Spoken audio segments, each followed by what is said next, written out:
find the right words. And there's no way this is real life. There's no telling you're the right girl. So I can only say that it feels right. It feels right. It feels right. Yeah, I can only say that it feels right. It feels right. It feels right. Yeah, I can only say that it feels right.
To get off the darkest ground, but gravity pulls you straight down. Earth from a bird's eye view. You should grow feathers and see this too. When you want to get off the darkest ground, but gravity pulls you straight down.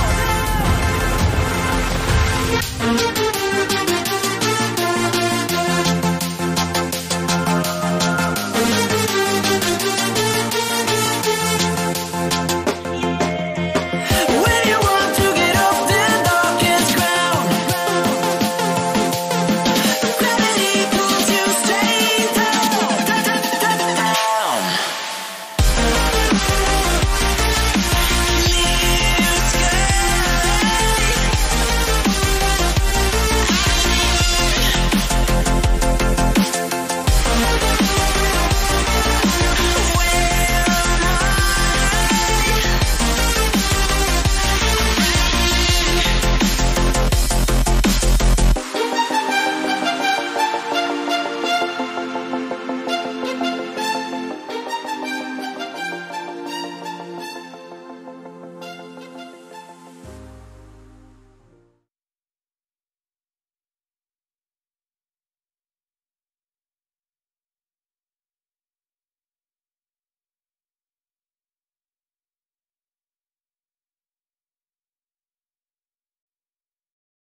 is your foundation.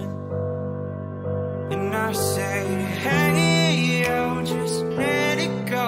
Your struggles won't remain. And I say, hey, yo, we're holding hope and wake up yesterday. So hold on to me.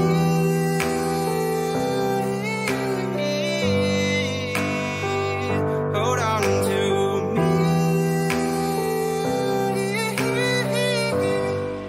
Hold on to me.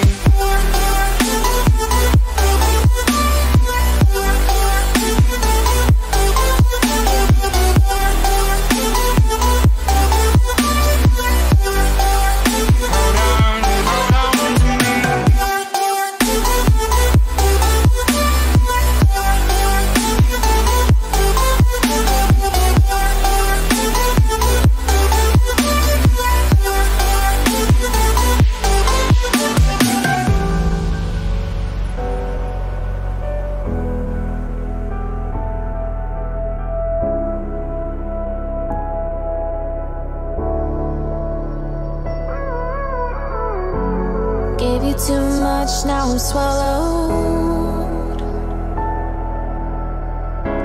Now I'm the fool while you're breaking rules. Dangerous path that I follow.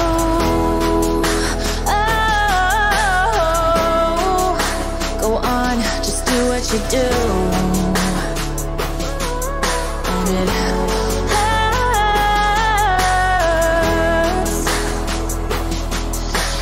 bleed for you, cry for you, oh, oh. Let me bleed.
like it was built to break off the hand.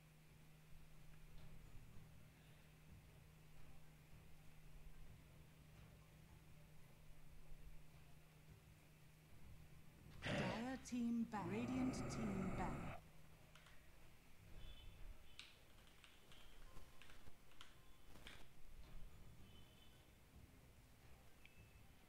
Dire team ban.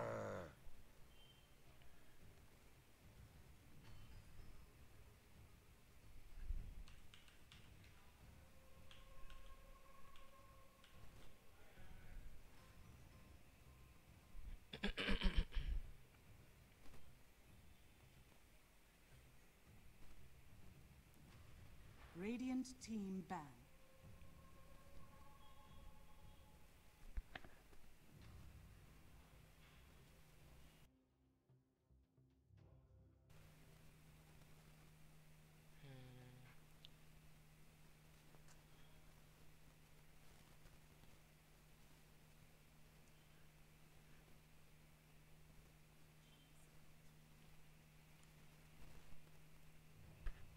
Welcome, ladies and gentlemen, to the ILG Cup Season 2 Dota 2 Minor happening at District 9 Ahmedabad. We are into the first semi-finals. This is between Team District 9 and Ninja Turtles. They've both made their way through the quarterfinals, having some tough matches. We are into the semi-finals. This is best of one. The grand finals is going to be a best of three. This tournament is brought to you by title sponsors LXG, powered by Logitech G. Associate sponsors LG and Nvidia, and a cafe partner in Ahmedabad is District 9. Online media partners Sportskeeda. So let's get into the draft. We see Team D9 banning out the Viper, Bloodseeker, and the Weaver. On the other hand, we can see Ninja Turtles, they ban out the Silencer, Necroforce and Wraith King. We see the Necroforce and Wraith King being picked a lot in the current meta, and so some good bans coming in by Ninja Turtles. Team District 9 on the other hand maybe have banned heroes which they are scared of playing that much, because I don't see that much threat coming in from Bloodseeker. Weaver, yes, maybe, and Viper could be they're picking some heroes like a Templar Assassin or something at mid, which Viper can cause real trouble, or someone like a Zeus. So looking to be a quite interesting game.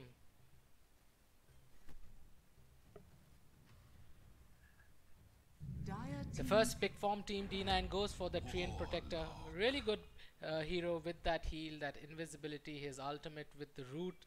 Really good support coming in from Team D9. On the other hand, Ninja Turtles also quickly pick up that sustainable support in the terms of Warlock with his ultimate, his heal.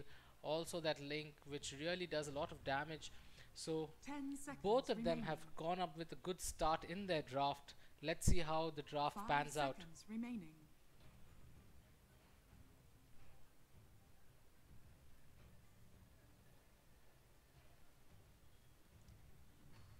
Ninja Turtles would want to pick up a lot of synergy heroes with Warlock, a lot of heroes that have crowd control. So Zeus might be another good pick, because Warlock with his third spell can really do a lot of damage, and his ultimate. So someone like a Zeus is good. Maybe they go for the Earthshaker as well. That's also another good hero. That Echo Slam will do so much damage once the link is put. Radiant team ban. On the other hand, they go for Team D9. Quickly pick up that anti-hero Pugna with that ward. That ward is going to really cause a lot of damage for spellcasters, especially like heroes like Warlock, Earthshaker. So Team D9 reacting quickly with that Pugna pick. 10 seconds remaining. 5 seconds remaining. Dire team back.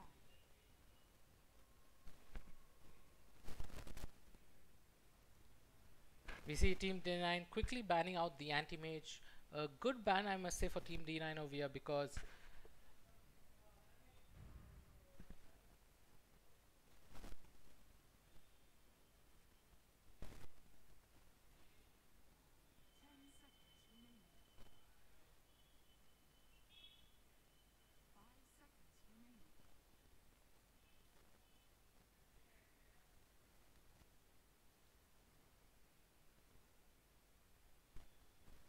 yes, as I was saying, Team D9, a good banned by anti-mage over there, because that hero would really cause a lot of trouble for Team D9, especially for heroes like Pugna. And if Team D9 are going for heroes Dire team ban. which are really heroes that cast a lot of spell, lot of mana pool heroes, is going to cause big problems for Team D9. So yes, they go for the ban with the anti-mage, also Dire with team pick. ban with the Slark. Ninja Turtles on the other hand banning the Storm and the Tinker. This is going to be really interesting to see what mid picks are going to be there. Some viable picks that can come for Ninja Turtles is they have the SF. The SF can be a good pick, but again, Pugna can really cause a lot of problem for the SF. Radiant team pick.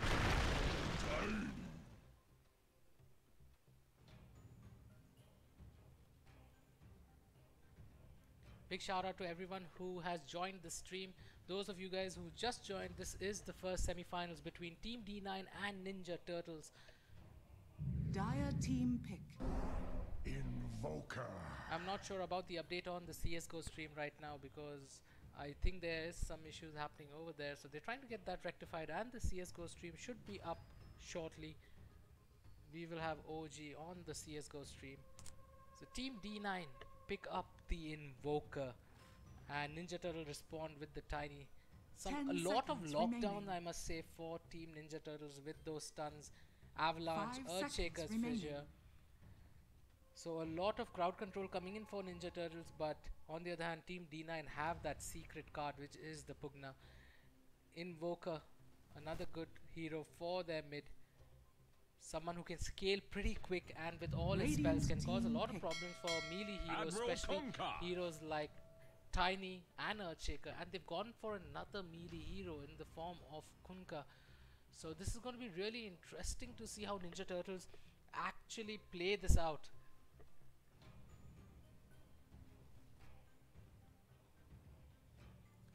This could be a Tiny mid, or it could be a Kunkka mid. Remaining. But against someone like Invoker, Kunkka would be a better mid, because that damage coming in from that splash damage that Kunkka can provide can actually harass Invoker a bit. But Invoker's still going to have an easier time at mid.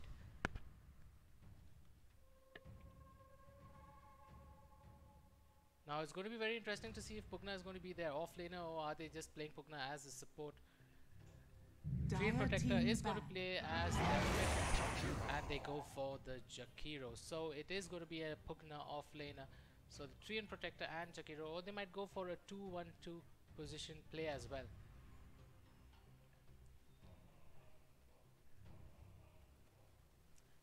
Waiting on the last two bans, Ninja Turtles having to ban the last hero. In this 10 position, seconds remaining. They have to ban a carry, and I'm sure maybe someone like 5 a seconds Luna remaining. could really cause a lot of problems for Ninja Turtles, or a Medusa as well. A Medusa can be a really good pick for Team D9, so I'm sure Ninja Turtles would want to ban a hero like that. Radiant team ban. Even Spectre is still there.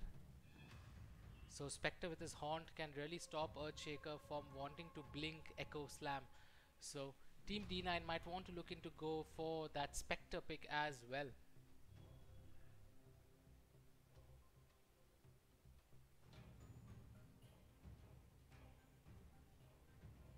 Ten seconds remaining. 5 seconds remaining.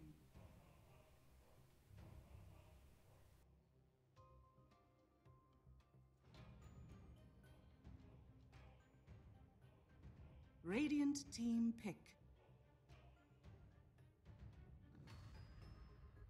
Dire team pick. Huskar.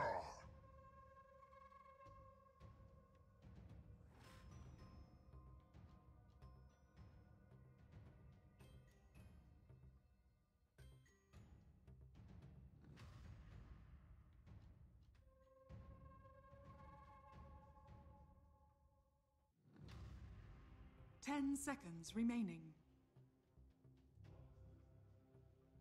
5 seconds remaining.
select your heroes.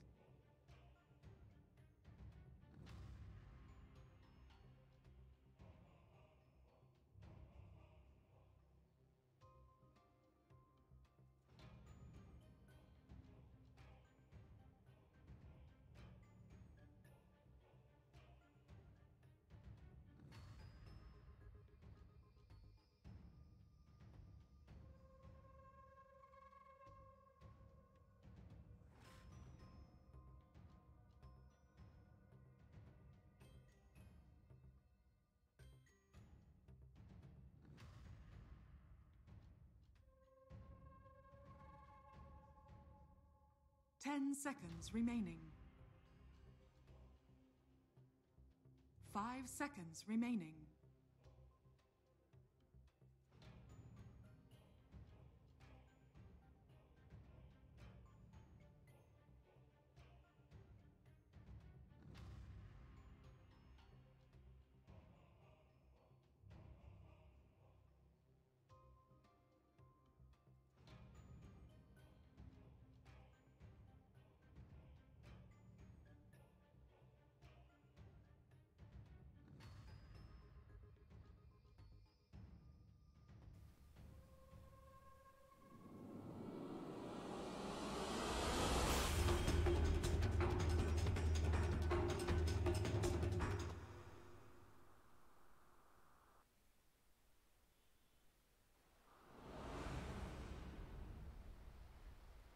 So we have a pause coming in already.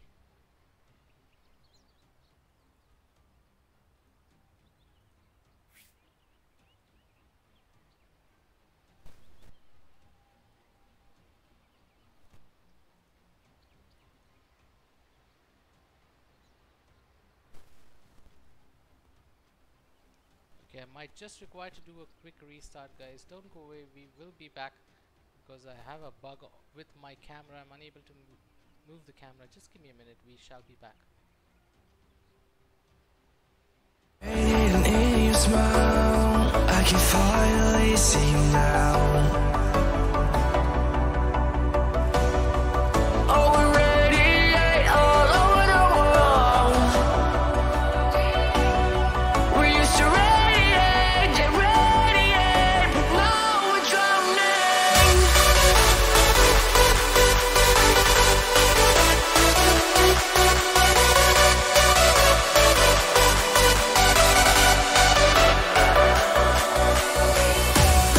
As the leaves start falling down and the shadows above the town, we used to radiate, yeah, radiate, but now we're drowning.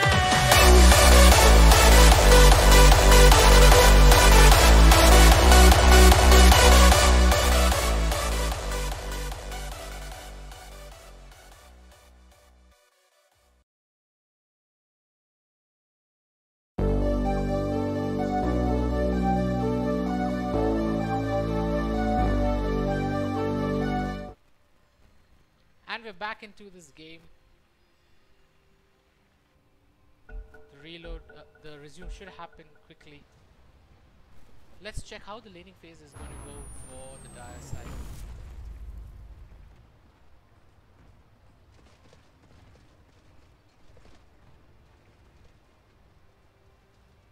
It looks like Kunkka is going mid. We see the Chaos Knight and the Earthshaker going top, Tiny going bot. On the other hand, it's a Pugna and a Treant Protector going top. Jakiro and the Huskar going bot, and it's Invoker in the mid lane. It's going to be quite interesting, a tri-lane versus a duo, but Pugna has enough heal coming in and sustainability coming in the form of Treant Protector, so he should not have that much difficult time over here. However, Virus is going to find it a bit more difficult to play against Jakiro and Huskar, and Tiny might not be able to come that much ahead and play his game. So I think Tiny should, after he sees the lane, he might just really want to fall back and maybe change lanes. Maybe a CK, they move the aggro tri-lane bot and give some competition to Jakiro. Otherwise Tiny is going to have a really hard time farming over here. And Warlock will definitely have to switch lanes. The battle Looks begins. like they will secure 2 runes for themselves, the Radiant side. As District 9, they do secure 2 runes, and the Dire side as well secure 2 runes.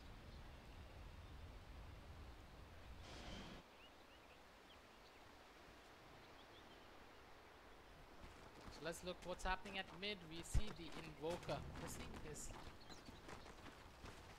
creep block over there, but Kunkka will have an easier time. Sorry, Invoker will have an easier time here if he is able to take Force as well. If he goes for the Force Vex build, he should be able to sustain his lane, but he is going for the Exhort build over here.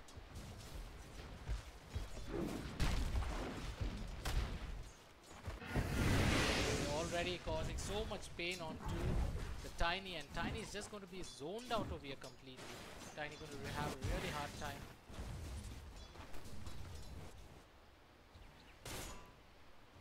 Denied.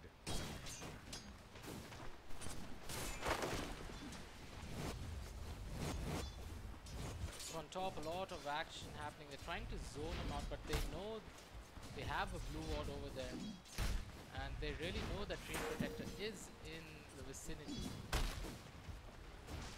And the creeps should spot that they have taken out the sentry ward as well. So it's not going to be that easy for the Radiant side now, though as they have warded quite well. Let's check on the other hand, Invoker versus Kunkka. Kunkka leading by 1, but nothing great. On the other hand, Tiny is having a he would have to make a change of lane over here, otherwise that's going to Dire's stop bottom his tower game is under entirely. attack. Looks like the X mark onto the Invoker, and Invoker, there's no follow-up torrent, so as he's taking the splash damage because of Tidebringer, no torrent, can't do it, but he's taking so much damage from that Tidebringer, and Kunkka is able to win the lane out over here against the Invoker, but Invoker is slowly picking up with his creep stats.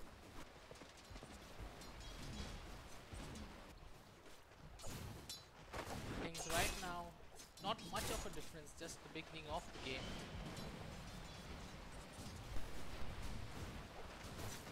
Ugna, however, having a very good time in his lane. Doing quite a lot of damage. All he has to do is keep spamming Nether Blast, and that should be an easy lane for him getting those creeps. Huskar on the other hand is having a good time on at bot as well. So 2 lanes going quite good for District 9. Tiny, all he can do is spam Avalanche and try and get some creeps, but he's going to get completely zoned out, and if he's going to be forced to keep using healing salves just to stay in lane, that's again another economy disadvantage for Ninja Turtles, and Ninja Turtles have to come up with something different to counter that. Invoker finally taking the advantage in the lane. He's at level 4 compared to Kunkka. As Kunkka's still level 1. No, he's not still that. He is going for Tidebringer. Maxing up Tidebringer over here. He's taking 2 levels. Finally he takes the level of Torrent. And First Blood is already all the time. So Tiny's really not having a good game. Kunkka picks up the DD rune at mid.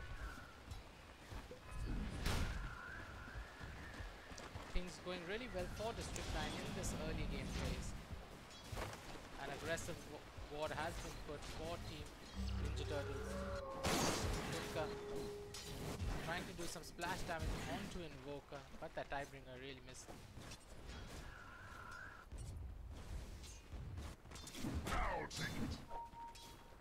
Again, I don't know how Tiny is going to sustain in this lane. He's expecting only level. That's a kill onto the Chaos Knight with that Nether Blast. And 3 giving that sustainability. Look at that, that could be another kill onto Goku as well. One more last hit and a double kill coming in for Pugna. We see Invoker also getting a pick onto the Kunkka with the help of the rotation coming in by Jakiro. So all three lanes going in favor of District 9. District 9 are really ahead. 3k advantage already in 5 minutes of this game. What sort of prize is this?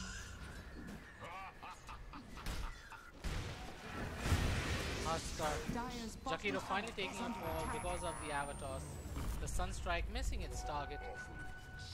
But Virus again, at least some consolation for him with that kill. Really low on health. He's going to be forced to go back and use the shrine. Invoker already at level 6. You can see Kunkka still at level 4.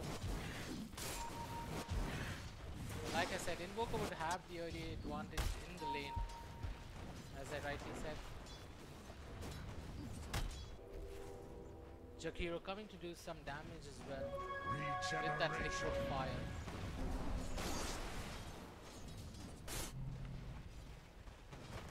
Chaos Knight, at least he is the saving grace for Team Ninja Turtles. He's getting a few creeps over here, trying to scout out if they can find Field Protector. But now that Blue Ward has already scouted him out, so much damage being dealt by the by first of Field Protector, also the Nether Blast being used. Haste. So with that Nature's guys, with the lead seed, they were able to just initiate that gang. Again, lead seed onto the Chaos Knight. A lot of harass coming in by the Field Protector.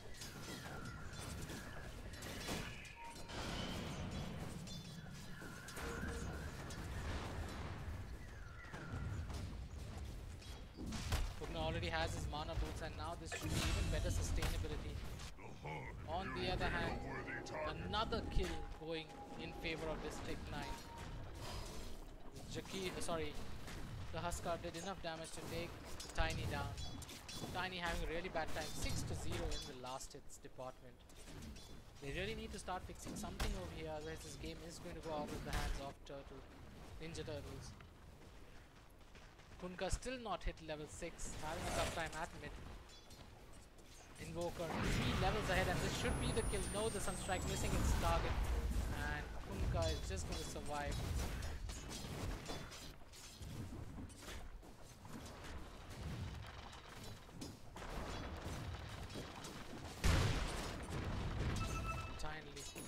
Tiny finally getting a few creeps over there, but that's not going to help unless they make some changes over here.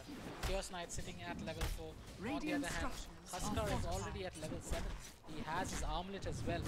So items coming online. Invoker is going to be in trouble over here. That filter block coming in also, but that ice ball was there.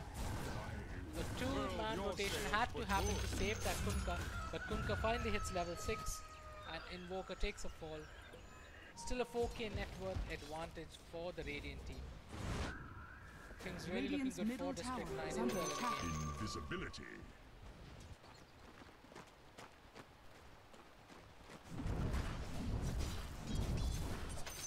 That's all Huskar has to do on the Tiny. Just land 3 arrows, so much damage.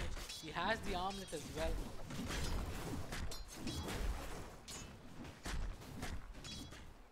Radiant's middle tower is under attack.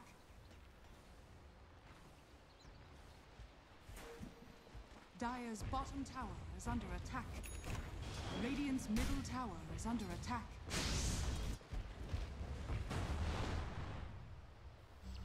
Dire's bottom tower is under attack. They're going quite aggressively onto the Warlock and the Chaos Knight.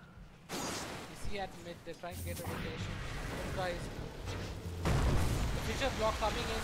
Ghost Ship as well. Invoker might take a fall over here. Yes, he does.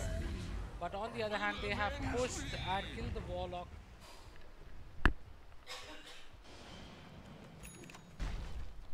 Chaos Knight might take a fall over here as well. So much damage being dealt onto him. That should be a kill onto the Chaos Knight.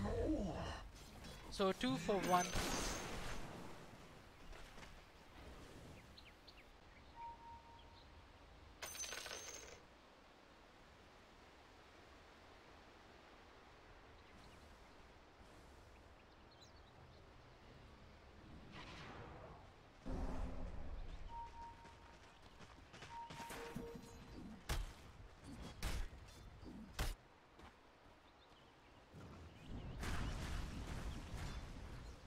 Dire's top tower is under attack.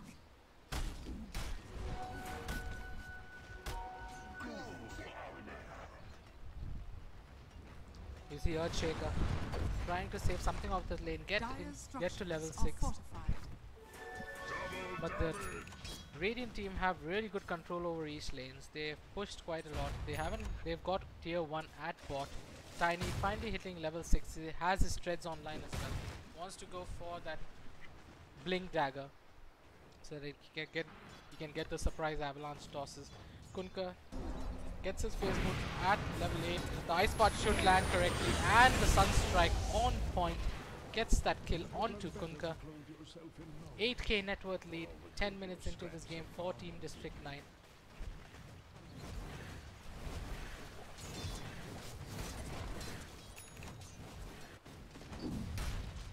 District 9 in a commanding position. Now they want to go on to the Earthshaker as well. The lead seed also coming in, and the ultimate Pugna with the life drain. That's a mega kill streak coming in for Pugna. The ultimate used by the Train Protector. They are not going to get that kill onto Chaos Knight that easily though.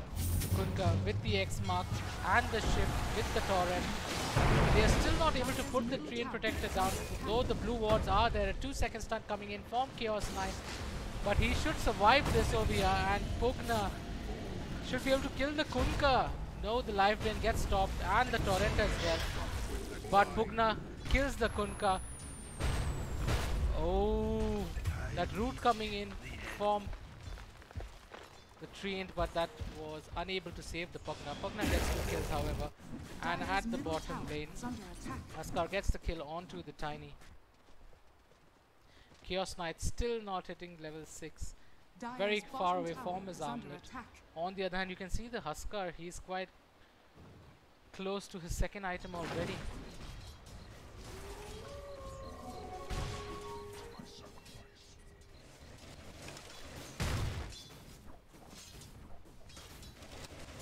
Dire's middle tower is under attack. Dire's middle tower has fallen.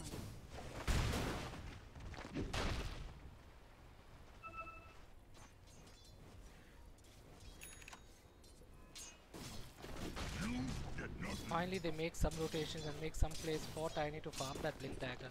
But I don't know how much that Blink Dagger would really help. Maybe a Shadow Blade would be something more interesting for him. Invoker with that cold snap onto Kunkka, doing so much damage, and that Sunstrike lands as well, a solo kill. Earthshaker should be able to come and help. The Fissure should land pretty soon, but the Ice Path is there onto the Warlock. The Echo Slam being used by the Earthshaker, but to no avail. Very less damage going on to the Invoker. Invoker goes with the cold snap. So much damage at return. They should be able to get the kill onto Goku over there, and Earthshaker takes a fall. Warlock also is going to fall over here. 3 kills going to at mid, and suddenly things going out of hand for Team Ninja Turtles. Huskar comes towards the top lane. They take the top tier 1 tower. Treant Protector playing so well. He goes for the face boots though. I thought maybe he would want to go for that mana with the mechans, but goes for the face boots, wanting to go with that early damage coupled with that lead seed.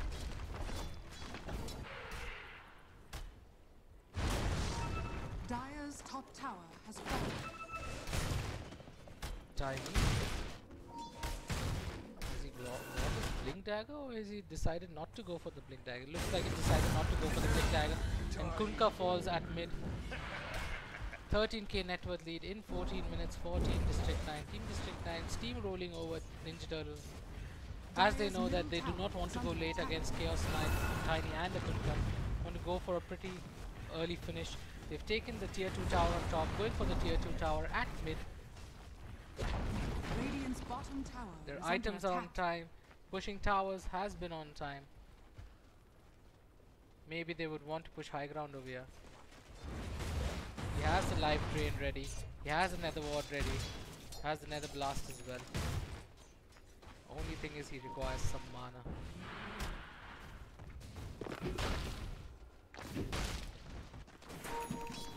Kunkka takes the plus 40 talent. Want to go for that heavy right click damage.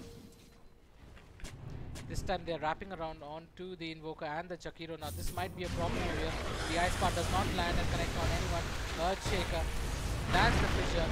They're able to get one kill for each. Kunkka gets tossed onto the Invoker, but Invoker just ghost walks and goes away. So it's a 1-for-1 trade. A support for a support, so not much of a loss for Team District 9. On the other hand, Team District 9, they pick the tier 2 tower on the bot lane, so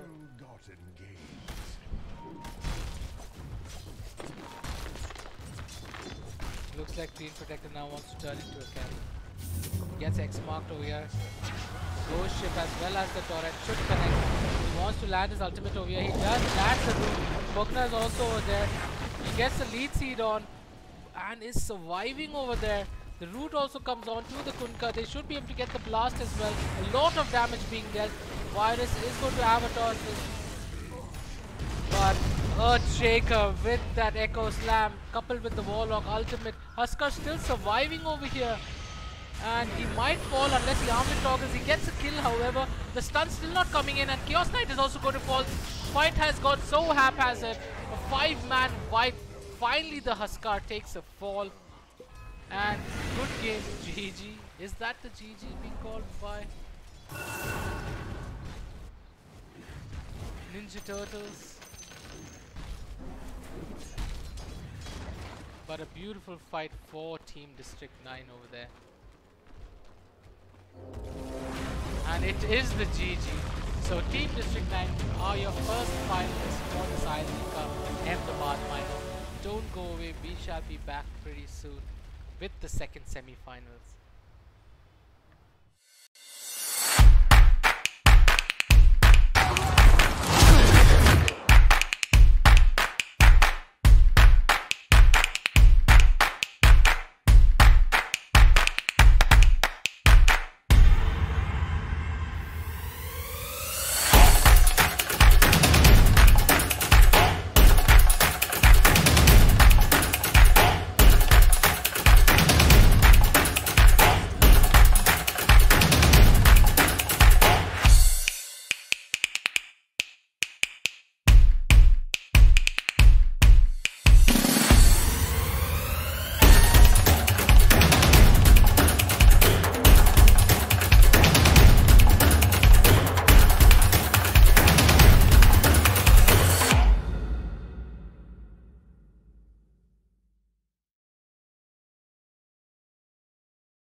hearts may fall,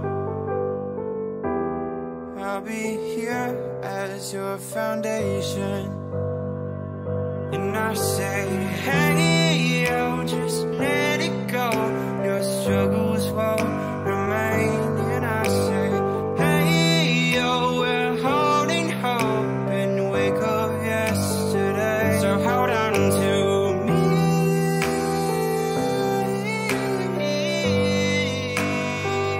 Hold on to me.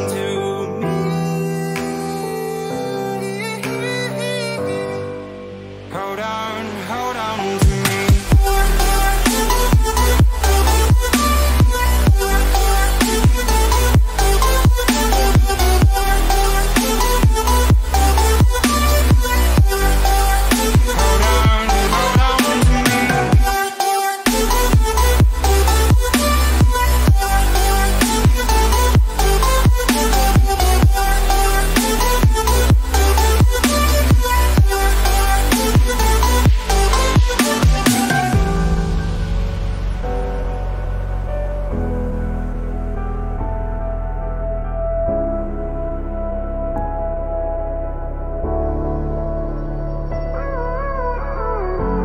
Gave you too much, now I'm swallowed. Now I'm the fool while you're breaking rules. Dangerous path that I follow. Oh, go on, just do what you do. And it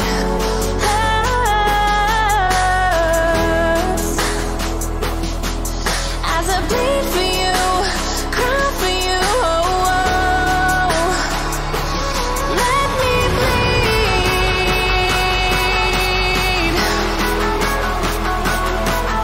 As I bleed for you, cry for you, oh, oh.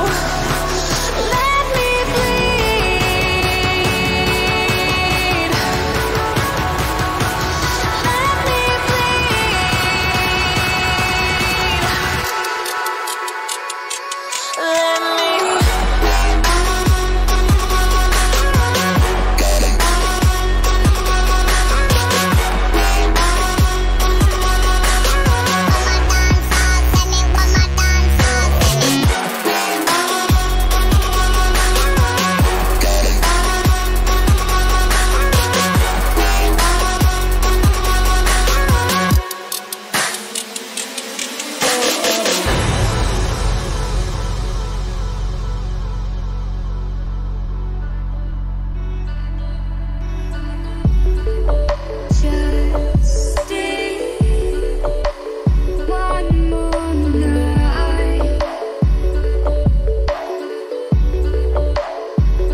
fragile, like it was built to break off the handle.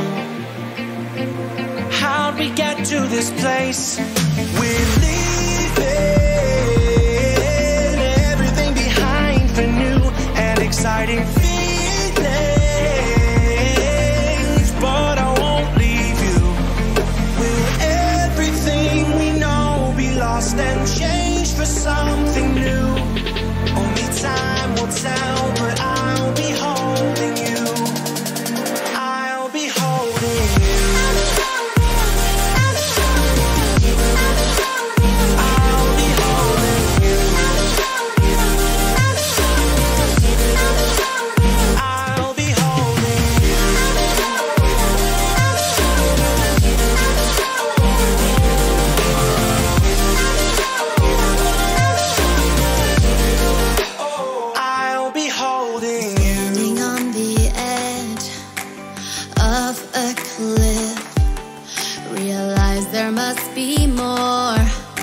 to life than this. Reaching for the stars, traveling so far, like a dragonfly. Just grab my hand from heaven send with me tonight. Trying to find our place in this world. Reaching for the stars, traveling so far, like a dragonfly. Keep your secrets there, hide them everywhere. Just you and I.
like a broken soul in a wonderland without angels. That is how I feel when the mirror shows me a stranger. Yeah. And I know they're just fragments of a world where your absence all I get to see. Take me back to the planet where you and I are still meant to be. 'Cause I'm incomplete when you ain't by my side, when you don't wake up next to me. Yeah, I'm incomplete. I need you here tonight to cover up these empty sheets. 'Cause I'm incomplete. Yeah, I'm incomplete. Hey, 'cause I'm incomplete. I need you here tonight to cover up these empty sheets. 'Cause I'm incomplete.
We use audio as a huge part of enjoying life in many different ways, not just PC gaming. So when we were designing our new gaming headset, we wanted to think about it from a completely different angle. We looked at the materials, the way that people use their headsets, and we wanted to provide a product that satisfies all the different use cases that gamers have. The G433 satisfies all the requirements of the PC gamer, but also is an incredibly comfortable and lightweight product to take with you anywhere you go. The outside is fabric with a hydrophobic coating, making it stain resistant, but also incredibly comfortable. On the inside, we use a sports mesh material that is breathable and very comfortable as well. The ear pads are swappable, meaning that you can swap out for the included microfiber pad for a slightly different feel. The headset is made of 3 different types of plastic and steel to make sure it's a combination of both rigid, flexible, and long-lasting. Great audio performance starts with the Pro G driver, and what makes the 433 special is that we've tuned the acoustic performance to analog sources. So whether it's your cell phone or a high-end DAC or your PC gaming computer, you're going to get a great experience. We've added acoustic ports to make the low end really rich and warm, and a custom acoustic chamber to make sure the EQ performance is excellent. The detachable boom mic has noise canceling and a micro pop filter to make sure that you have clear communication, whether it's streaming or just chatting with your friends. The G433 is certified by Discord to make sure that you're going to get a high quality communication experience with your gaming friends. The PC gaming cable connects to the headset and allows you to mute and adjust the volume with the control box. It's also uniquely designed to virtually eliminate crosstalk between the microphone and the headset. The PC gaming cable also connects to the USB digital sound card, enabling features like DTS Headphone X 7.1 surround sound, custom EQs, and profiles through Logitech gaming software. The PC cable also connects to a Y-splitter that's included, which allows you to connect to any analog source you want. The second cable is the mobile cable, which has a built-in microphone so you don't need the boom mic to communicate while you're on the go, and it also has a button to control modern cell phones. The G433 is not just a brand new headset, it's a brand new category of headset. It's incredibly lightweight and comfortable, and it uses the best technologies that you've come to expect from Logitech G.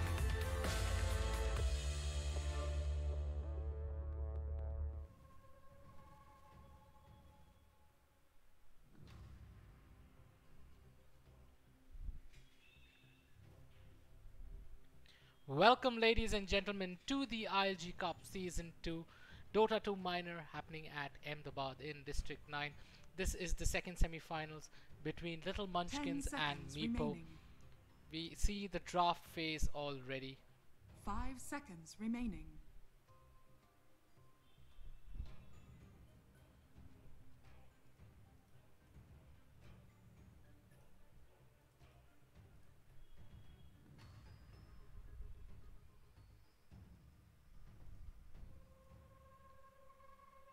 Meepo going for the Wraith King and the Silencer ban. On the other hand, Little Munchkins Radiant team back. getting baited by the name Meepo.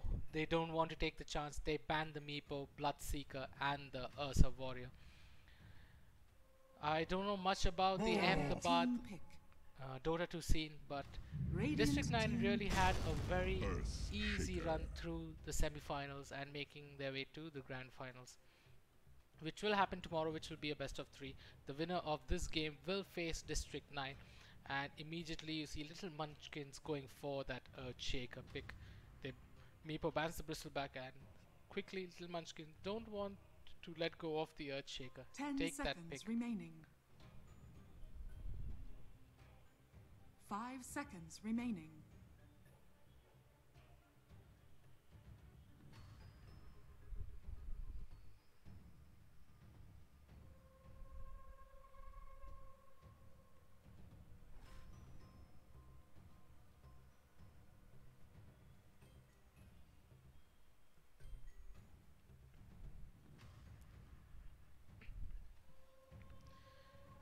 So Meepo taking the time to pick their first 2 combos. Maybe they would want to go for their support picks first, but they still have Treant Protector in the pool yet, and Treant Protector in the last game we saw played such a massive role in that game. Radiant team Very pick. good support with that heal, with that lead seat, with that slow, with his ultimate, that growth. Really good disables coming in from Treant Protector, and that's still in the pool. So however, they go for the Shadow Shaman, another viable 5th position support with that Serpent Wards, the Shackle, the Ether Shock. So 10 seconds very good remaining. support coming in by the team, by Meepo. 5 seconds remaining. He has the disable with Hex as well, so let's see what they couple up with that Shadow Shaman. Maybe they would want to go someone like a Jukiro. That'll also give them more push potential. Maybe a Disruptor.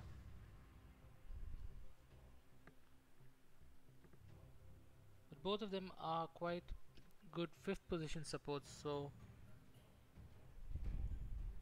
Dire team pick. instead they go for the Night Stalker. But we must realize that Night Stalker has been nerfed quite a lot in the previous patches. Big nerf hammers coming onto the Night Stalker.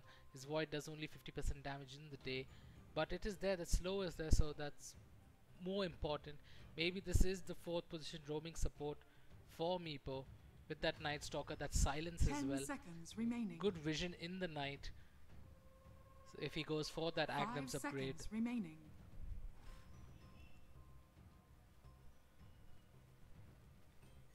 Let's see what little munchkins have in return. They might want to pick up the Disruptor over here, because Disruptor has nice, the kinetic field, his static storm is there with that silence, the glimpse and the static field.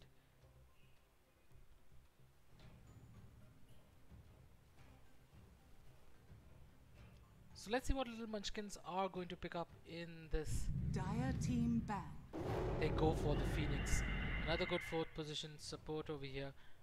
Could be an offlaner as well. He has that heal, he has the ultimate with slows, stuns, as well as if he gets the Agnum's upgrade, he can take his teammates into the shell and bring them back with full HP. So little munchkins Radiant team picking ban. the Phoenix. You're seeing a Phoenix being picked up after a long time over here. But again, Meepo do have that counter with that silence in the form of Night Stalker, so they might jump onto the Phoenix with that silence, try and burst him down quickly.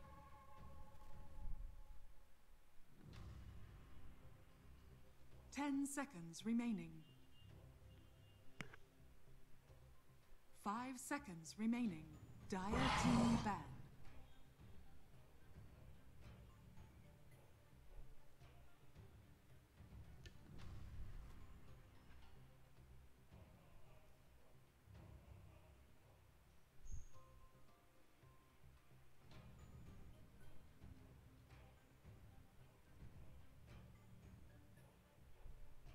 Ten seconds remaining. 5 seconds remaining.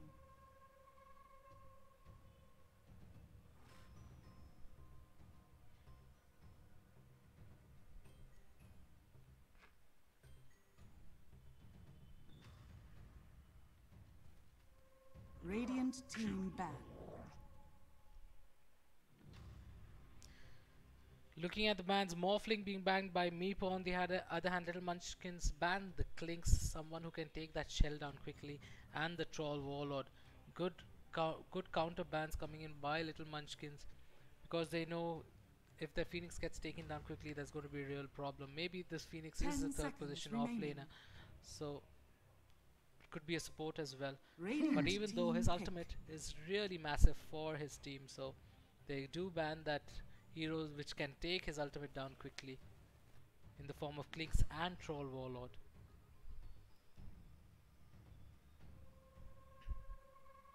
While Meepo banned the Zeus, they want to ban people who go with that burst damage, that crowd control. Earthshaker's already there, then is the Phoenix. 10 seconds remaining. The good thing that Little Munchkin observed is Silencer is banned, so they are going 5 for that seconds remaining. complete crowd control build. Earthshaker, Phoenix. Let's see what else is left. They can pick the Invoker as well, because if they do, Night Stalker and Shadow Shaman might really have a tough time. We did see Invoker being played in the last game. Heroes like the Invoker, Luna, really good picks for Little Munchkins.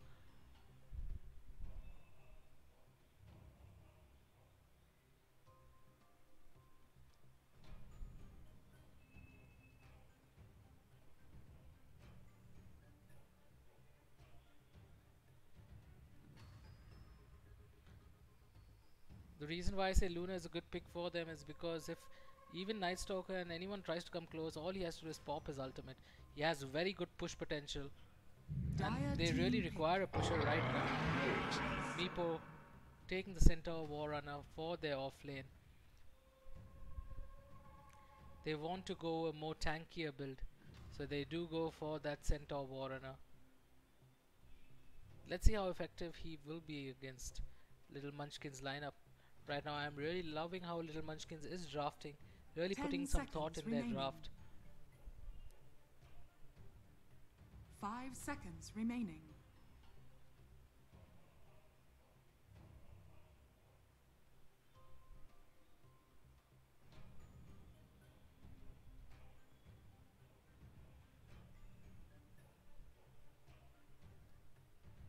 Radiant team pick. They do go for the Jakiro pick as well. Another pushing potential coming in by Little Munchkin. So it's going to be an offlane Phoenix, as I suspected. Jakiro is going to be their 5th position support. Earthshaker their 4th position roaming support. Good sustainability coming in. Jakiro with that ice path, dual 10 breath, seconds liquid remaining. fire. So much push coming in. Meepo do have that 5 counter push in the seconds form of Shadow remaining. Shaman with that Earth Shock. But apart from that, I don't see that much push potential. Yes, Centaur Warrunner is there. Dire team pick. And they go for the Viper. Now this might be a problem for Little Munchkins, because Viper having that break and very good, a hero who does a lot of damage over time, DOT. That slow also coming in from the in the form of Viper. So Viper's going to play at mid. I don't know how Little Munchkin is going to lane this, but for them Invoker 10 looks like a seconds viable pick remaining. over here. But they do have a lot of heroes 5 that can seconds play remaining. around that Viper. So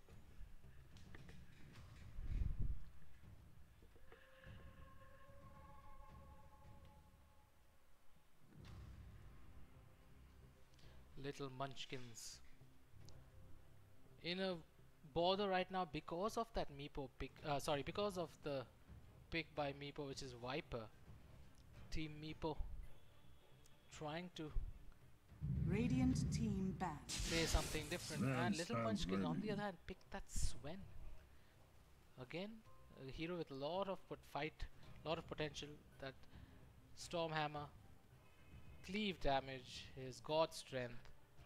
All he needs to do is catch 3 people, and he also has the movement speed buff, which he can help his team, even though Dire Viper team will back. be a pain over there.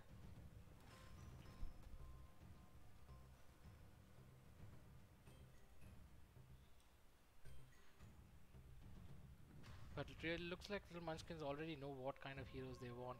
They go for that Sven carry.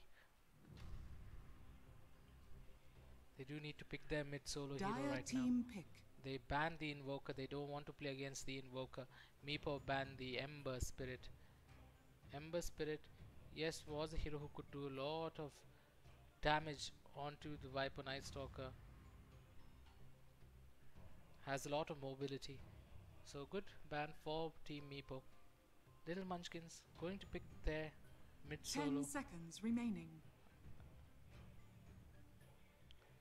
5 seconds Zeus is remaining. banned. Zeus could have been a very good pick against the Viper. They can burst him down quickly. All he needs is that damage, but can't play heroes like Radiant Templar team Assassin pick. now, because Templar Assassin, Wind Ranger at your service. her shield would break very easily, and instead they go for the Wind Ranger mid. And yes, Wind Ranger is a good hero who can play against the Viper with her ultimate as well. If she gets that Maelstrom quickly, she can burst down the Viper. And Meepo You may go now for select that your Spectre. heroes. So it's going to be tank versus. I can say Little Munchkins are slightly tanky, but not as tanky as Team Meepo. But it's completely going to be skill based on how the players play it. Let me quickly introduce you both the teams. In Team Meepo, Rage Quit is playing Shadow Shaman in the Radiant side. Carl is playing Centaur Warrunner. Feel the Power of Madar Khata is playing Viper. Soak is playing Spectre. And Kamikaze is playing Night Stalker. For Little Munchkins, You Don't Deserve Me is playing Earthshaker. FTW is playing Phoenix. Arrow is playing Jakiro, OK is playing Sven, and YOLO is playing Wind Ranger.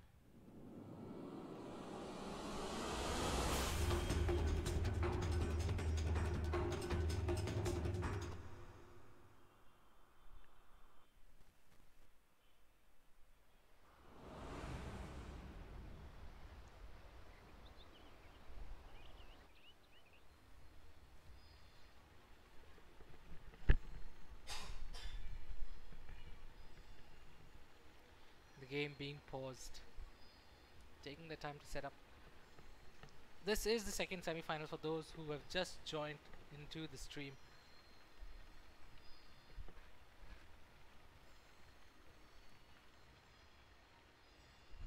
Game number 2.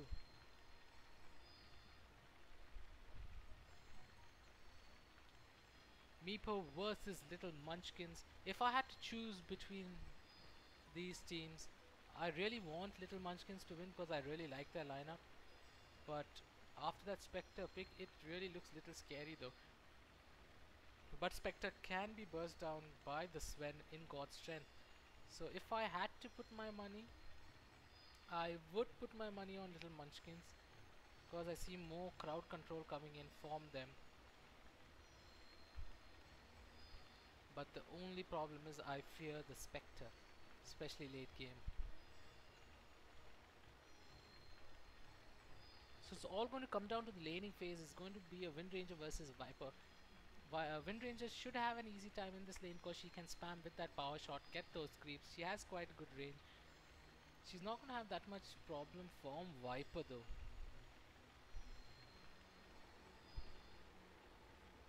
Yes, Nether Toxin could be a little troublesome for him, but I don't think Nether Toxin is going to really cause him that much trouble in lane.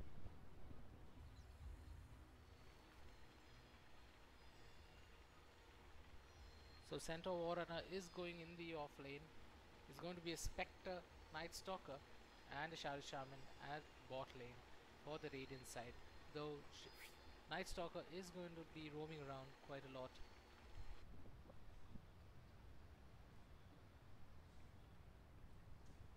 Waiting for this game to unpause. This is the second semi-finals. This tournament is brought to you by title sponsors LXG, powered by Logitech G, associate sponsors LG and Nvidia, and online media partner Sportskeeda. Cafe partner in Ahmedabad is District 9. This is the second semi-finals.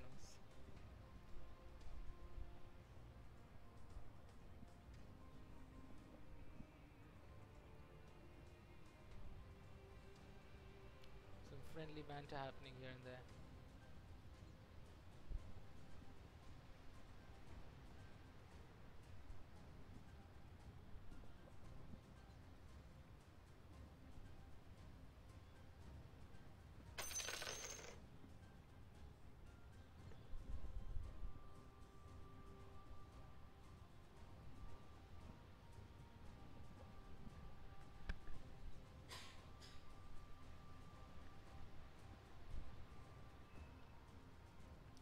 While this game gets live, we shall be back in 2 minutes. Don't go away. This is the second semi-final. We're waiting for this action to resume, and we shall be back pretty shortly.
chose audio as a huge part of enjoying life in many different ways, not just PC gaming.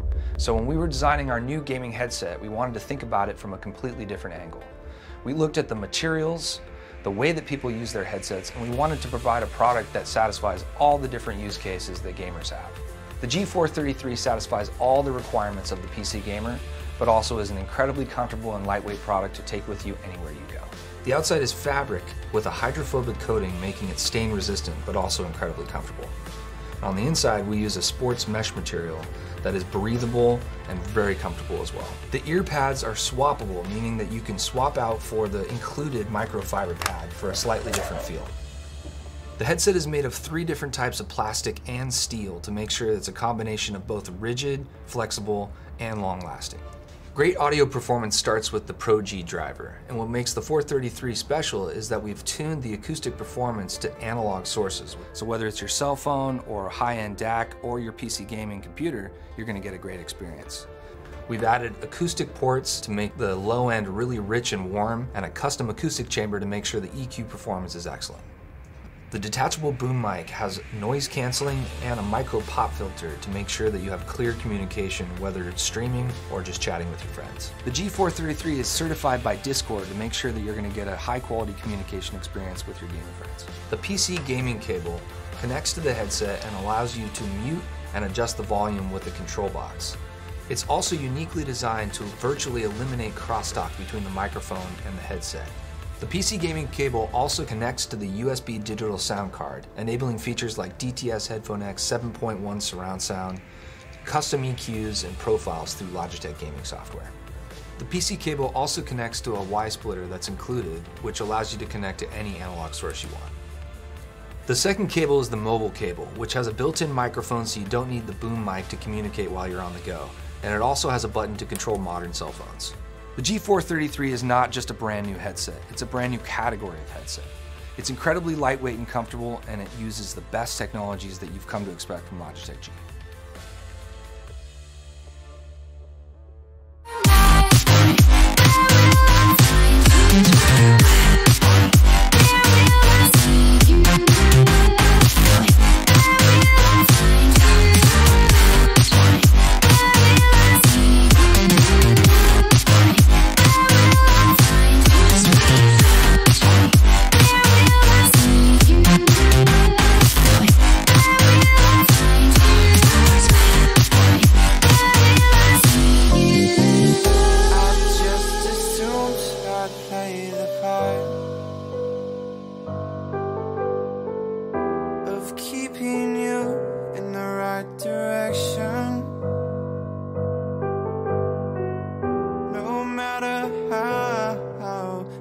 Confidence may fall,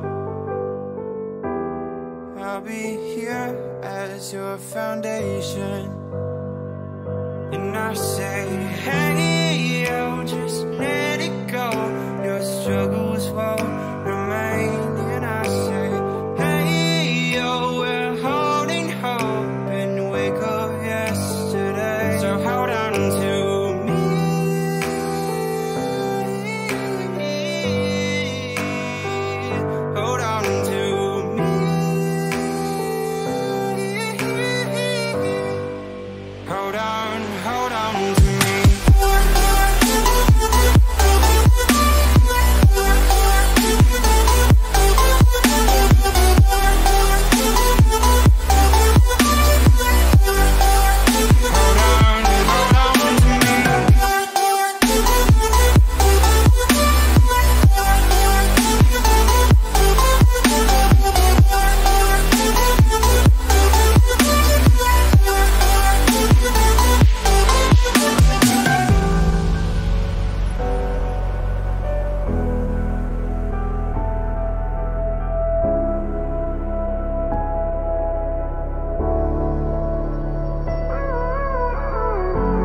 Gave you too much, now I'm swallowed. Now I'm the fool while you're breaking rules. Dangerous path that I follow. Oh, go on, just do what you do. it hurts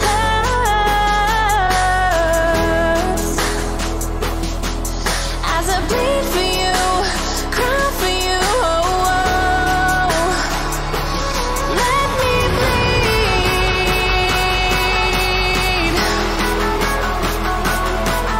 as I bleed for you.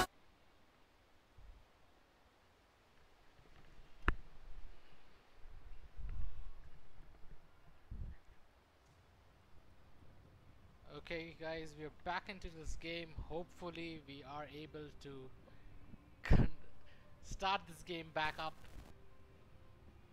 Someone went to the washroom, it seems.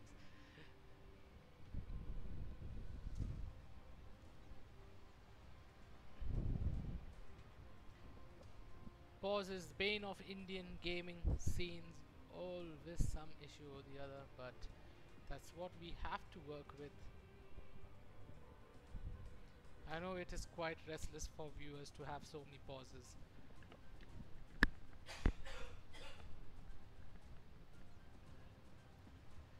The game is about to resume. We are going to go live. My thanks.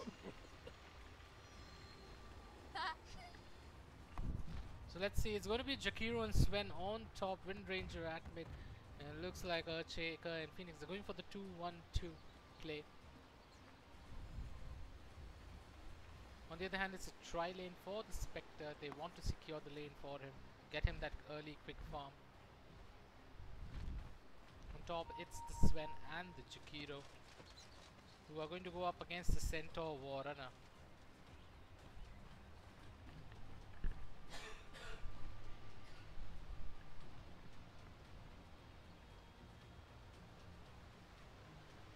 Let's look at Sven's item build. He's gone for 6 tangles. Easy breezy. 30 seconds to battle. He's taken the Stormhammer, has a lot of heal and mana with that stout shield. Centaur Warrunner shouldn't have that tough time in his lane, but definitely they are going to have a secured lane on top, on bot. Viper who's going to go mid against the Wind Ranger. Wind Ranger should have the upper hand on Viper unless Viper takes the corrosive skin. The battle begins. Sven is making his way on top. I don't know if that's the right idea yet. That dual breath. Hasn't skilled the ice path yet.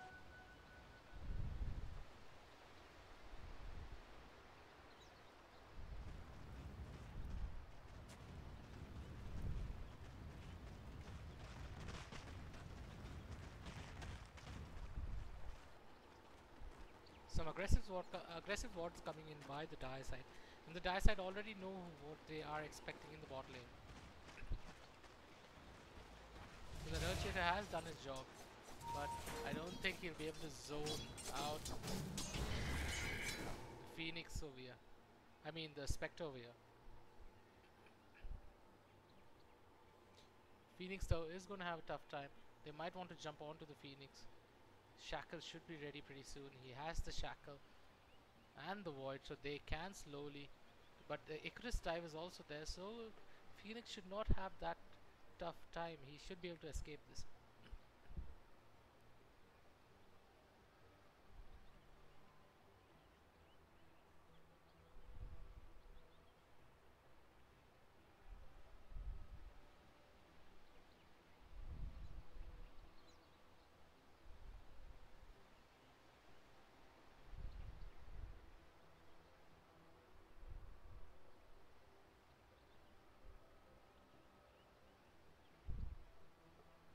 Again another disconnect. The Phoenix gets disconnected over here.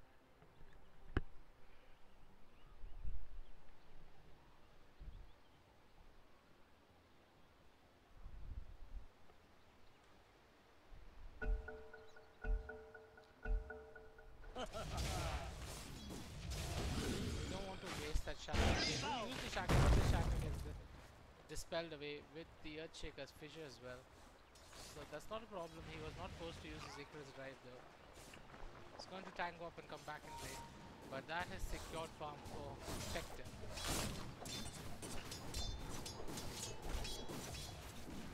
Phoenix might be in a world of trouble here if that shackle does land. But the Icarus dive is available and he does survive that. Earthshaker doing some damage for him.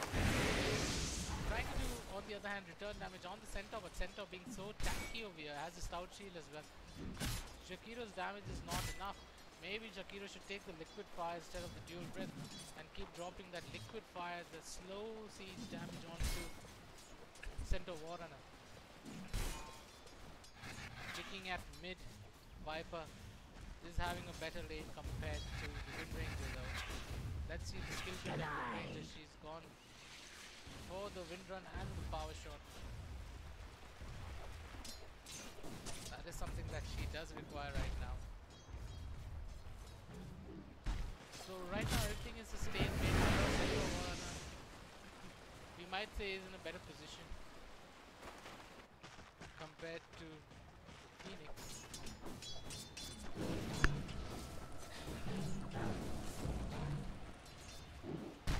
But Phoenix managed to fight his path.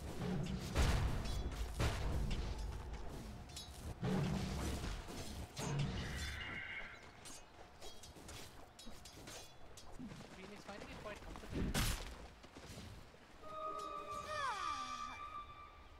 Windrange, however, on the other hand, is forced away out from that lane by Viper.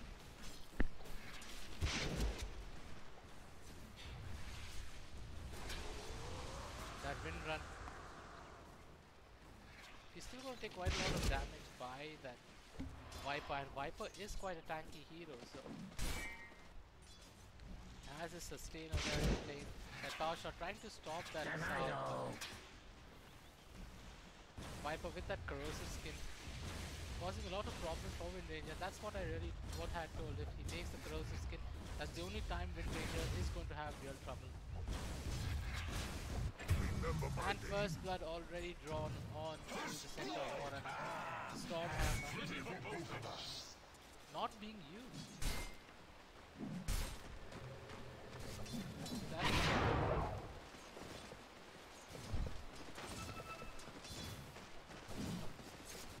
Nevertheless, first blood coming in for Team Meepo. Things are quite close, not much of a difference between both teams. Sven capitalizing on his farm, quite ahead on the Spectre. So Meepo doing a really good job in his lane. Must say, two lanes going pretty well for the Dire side. The only problem is at mid. However, if Wind Ranger is able to get farm slowly also.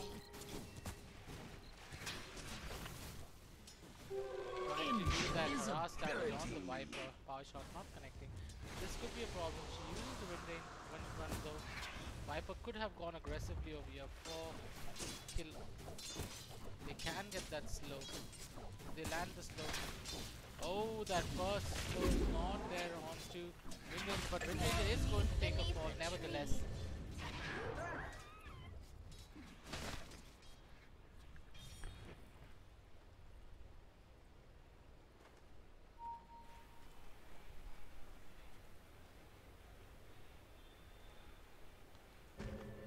Looking at mid, they are making their way with that Power Shot onto You weren't so damn dead, I'd shoot you. onto the Shadow Shaman. So a counter kill already coming in 2-1 in favor of the Dire side.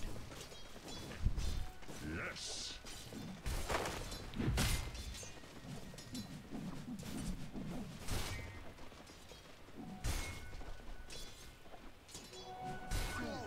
You can see how Sven is already ahead in his lane, 34-11 with 11 denies. And you can see it's Centaur Warrunner with 14, Phoenix with 16. Phoenix getting his level also in lane, he's equal level to Spectre. Now Night Stalker wanting to make his way onto the Earthshaker over here. But it looks on the other hand they might try to go for the Phoenix. Are they going to instead turn around and get that kill onto the Night Stalker? Night Stalker, one more hit. No, he does survive. The Shackle also coming in onto the Earthshaker. Earthshaker's not going to take a fall over here though.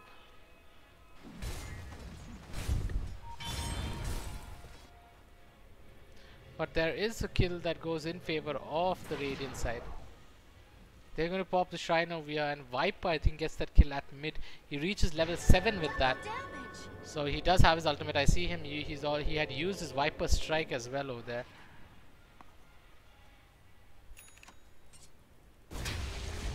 Windranger with that double damage. The shackle not connecting. If the shackle could have connected, maybe something could have been done, and if Windranger had an ultimate, but she did not. Taking so much harass damage coming in by Viper. Viper finishing his threads in his lane.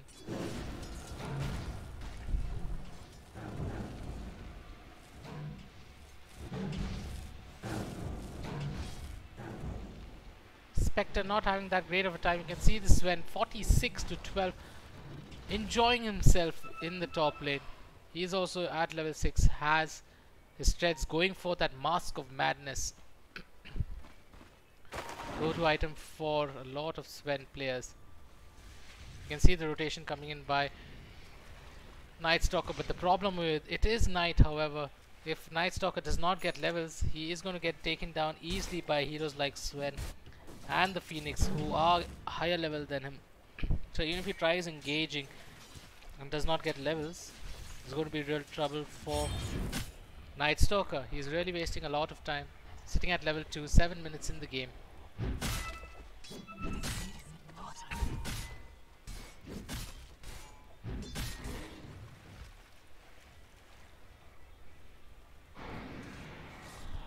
He wants to get the shackle, and they want to get that kill. The shackle does land, but he breaks his shackle, and Phoenix is not going to have much trouble because of that.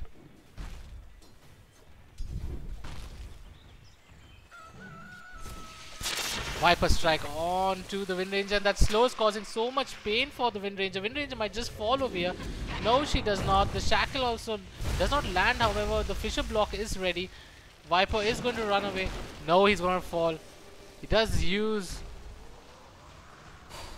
that to get. He might want to fall, die to Roshan over here. No, he is surviving. The Earthshaker might come with the Fisher over here. The deny comes in by Roshan. Some quick clever play coming in by Team Meepo.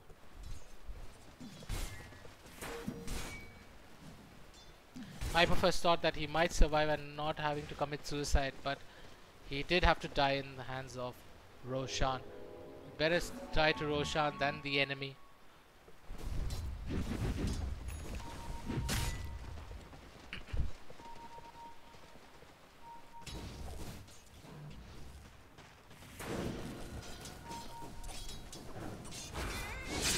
The Hex onto the Phoenix, shackle as well, but the Earthshaker Fissure is there to save the day.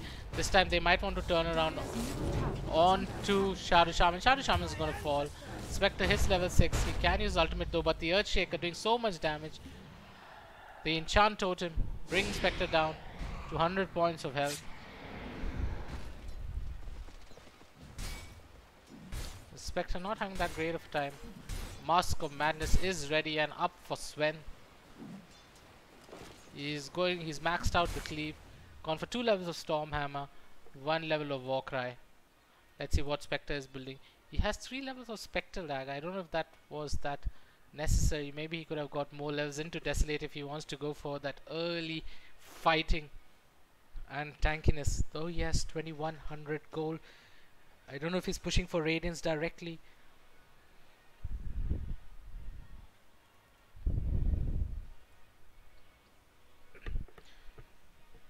Windrange has been shut down completely at mid. Viper 39 to 25 denies. On the other hand, 26 to 2. So Viper really having a good time at mid.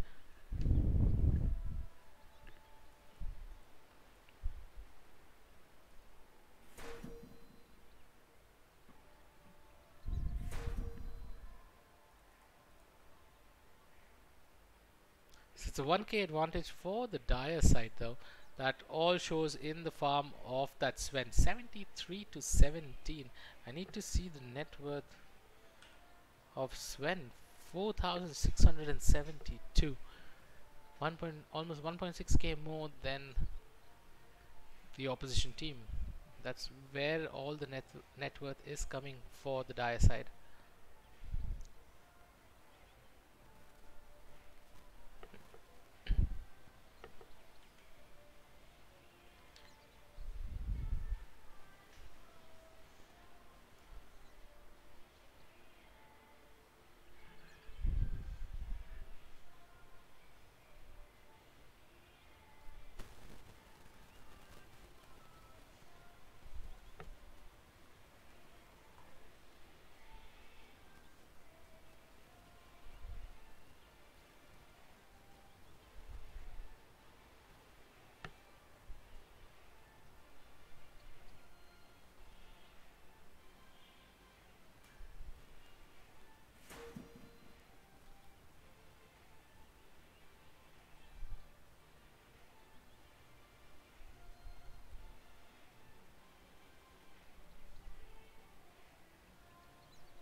Finally, the game being resumed.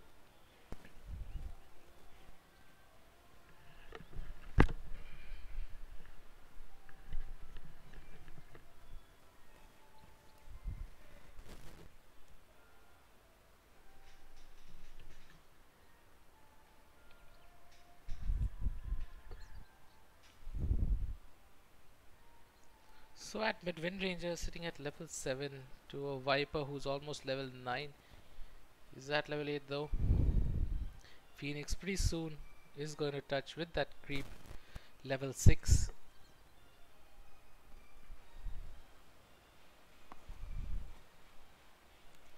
Sven is really looking scary, but he should not let Spectre farm if they want to take this game in control. They need to start hunting Spectre down. Phoenix has done his job in the bot lane, but Sven has to take advantage of that early farm he's got and make some use out of it. You can see he's going up aggressively over there. Okay, he's going for the rune instead of the Jakiro. Maybe they want to give Jakiro those levels and hit level 6. Centaur Warrener realizing that goes aggressively onto the Jakiro, and Sven finally is back in the lane.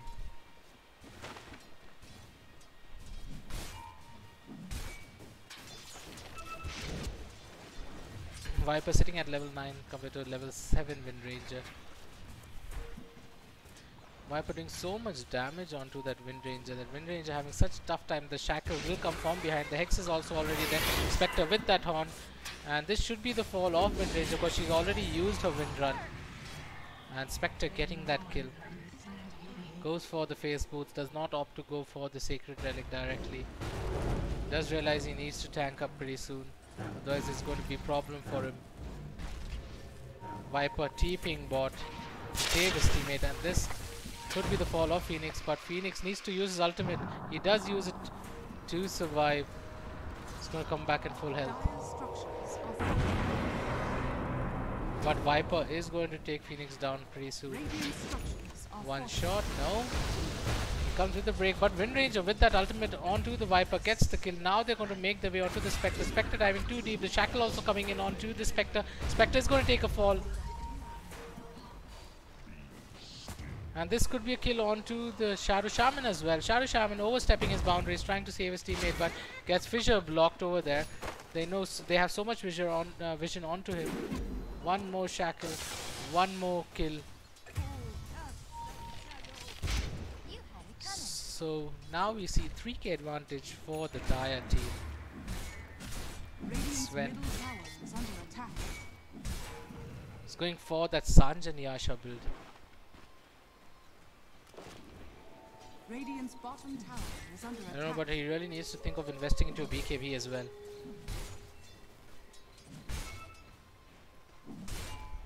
Radiant's middle tower is under attack.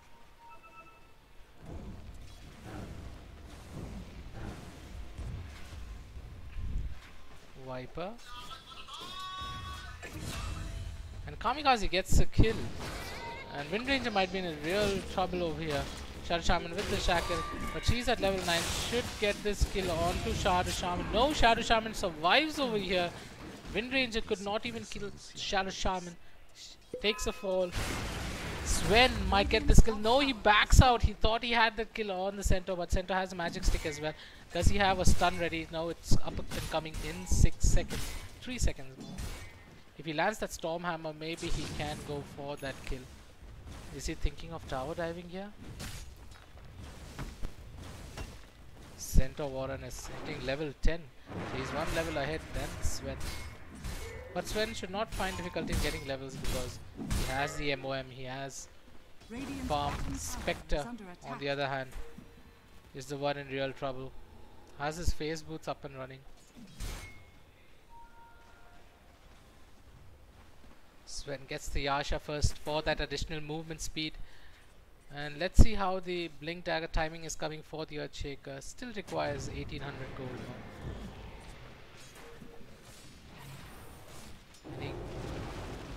Phoenix goes for the Hand of Midas. Has his items on time. The stun coming onto the Viper. Some beautiful play coming in by Little Munchkins. this is what I was really expecting from them. Their lineup really looks good. The only problem was that Viper. If they deal with that Viper, should be an easy game for them though. Like I said, they have the Sven who can take care of the Spectre. Phoenix doing so much damage over here. Spectre is running around and Spectre just falls casually to Phoenix. Phoenix didn't even have to use her ultimate.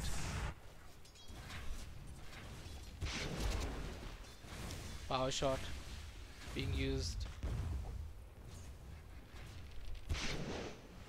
Wind Ranger, however, has had a tough time and she's now wanting to get the Maelstrom quickly, but pretty far from that. Sven, on the other hand, is very close to his Sergeant Yasha, then is opting for that Blink Dagger. He will become quite tanky with that Sergeant Yasha, with the movement speed as well.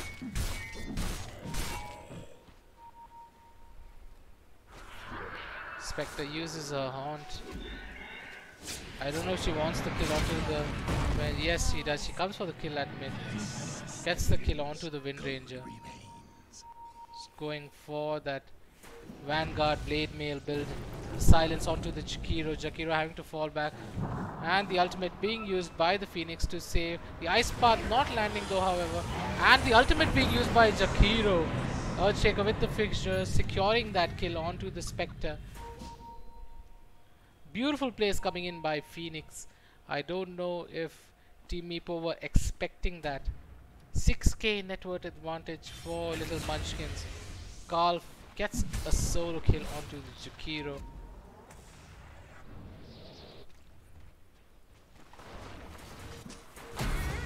And another kill onto that Wind Ranger. Wind Ranger didn't have to go so aggressively.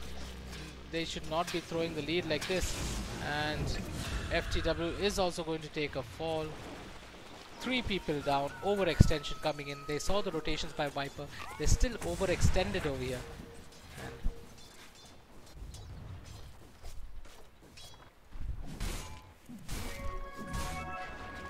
Dire's bottom tower is under attack. they put the Mars Serpent Wards down. They want to take the tier 1 tower in the bot lane. Ice Path by Jakiro. He's trying to pull the creep wave. Dire's structures. They use the Glyph of Fortification as well. Radiant's middle tower is under attack. Dire's bottom tower is under attack.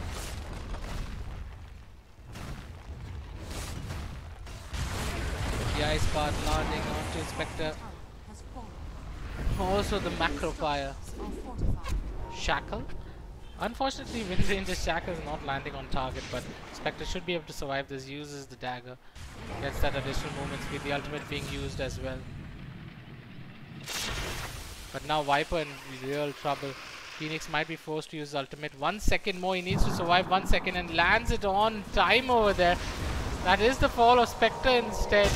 The Earthshaker with his ultimate. They want to make their way onto the Viper though. But now Viper might take the Phoenix down. But the Icarus dive should be there pretty soon. No, the Icarus dive is down on 28 seconds. But they get the kill onto the Spectre instead. Onto the Shadow Shaman instead.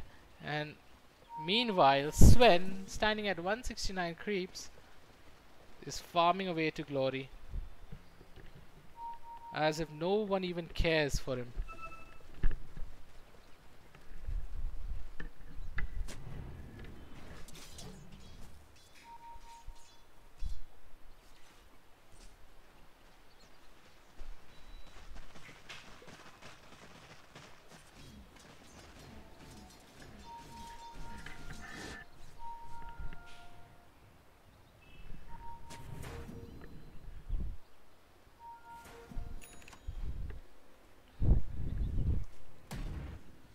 Wind Ranger picks up the arcane room. Spectre. She goes for the pipe instead of the Hood of Defiance instead. I was thinking that she should go for the Hood instead of the Vanguard. Rightful choice made over there. Sven uses his God Strength to get the kill on the Viper. Gets shackled over there. Beautiful stun coming in by Wind Ranger with that shackle. The Ice Path also lands. They should be able to take down the centaur over here with the power shot. 2 people down. 8k advantage for Team Munchkins.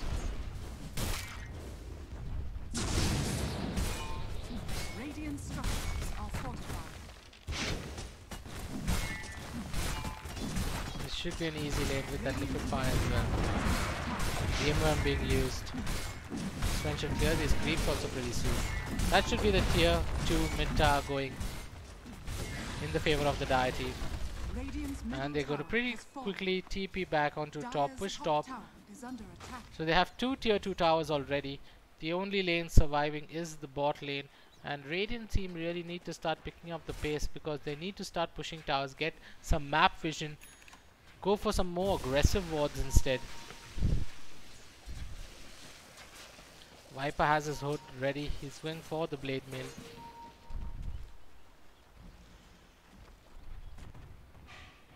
Earthshaker also has his fissure ready. He is stacking the creeps for his teammate, that is Sven.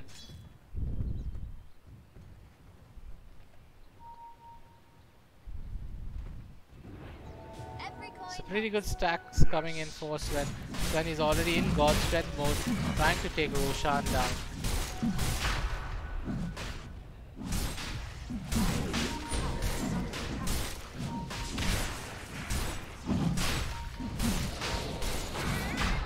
The Shackle coming in, the Spectral Haunt as well.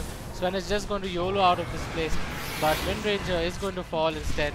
The Ice Path connects, the break is there. 1 for 1, the Icarus dive also comes in with the ultimate. The Earthshaker using his ultimate as well, but it only connects on 1. They still want to try and get 2 kills over here. They can get the kill, but the Ice Path connects onto 3. And will this guy die? No, he is surviving.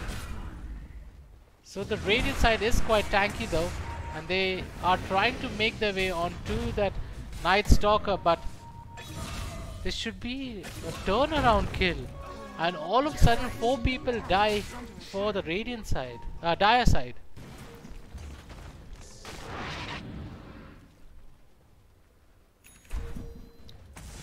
That's really good news. The Center Warren are turning that gank around, being so tanky over here.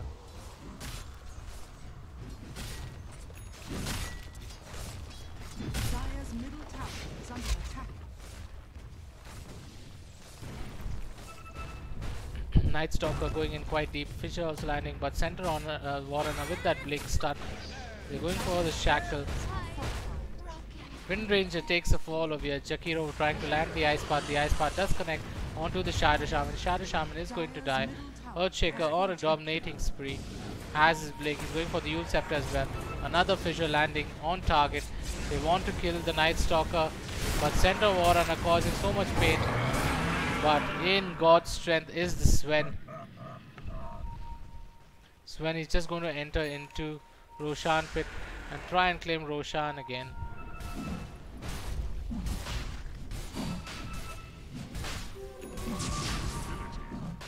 They do know that they are in the Roshan pit, but without Center Warren nothing can be done. Should be an easy Roshan for Sven though.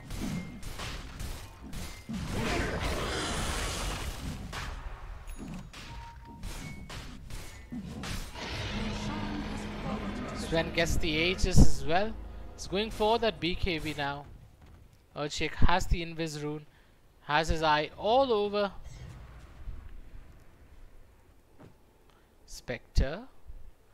He is still wanting to make that Radiance, not opting for the Blade Mail. Let's see if he will be able to reach that Radiance before this game ends, because it does not look like Sven wants to stop. 208 creeps, 23 minutes. Even the Phoenix is pretty soon going to be ready with his Shiva's Guard. Night Stalker on a mega kill. Jakiro takes a fall. Earthshaker's Yule should be up pretty soon.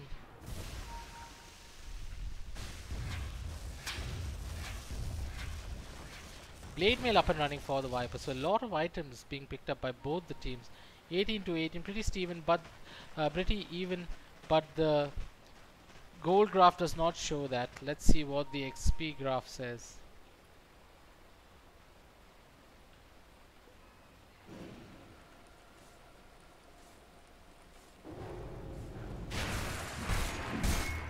Sven finally taking that stack.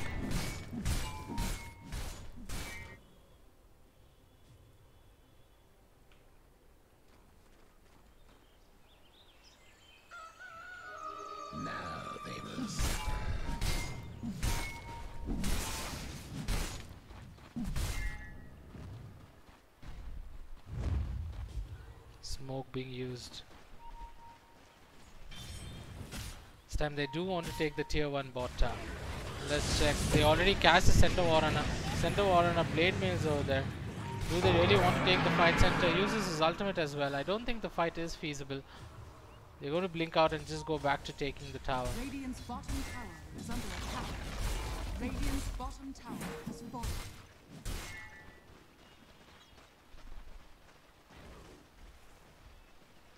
They are pushing towards the tier 2 in the bot lane. In this way, the Radiant team is going to lose all their vision. They only have one ward.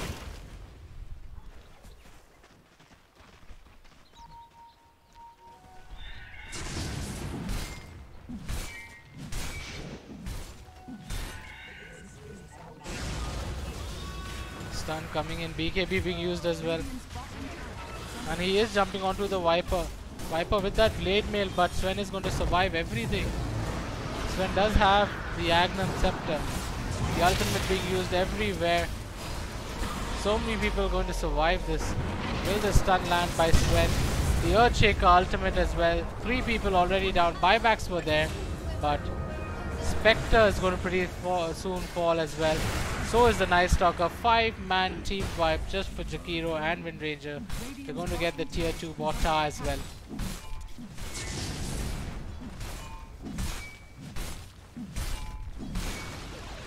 Radiant's bottom tower has fallen.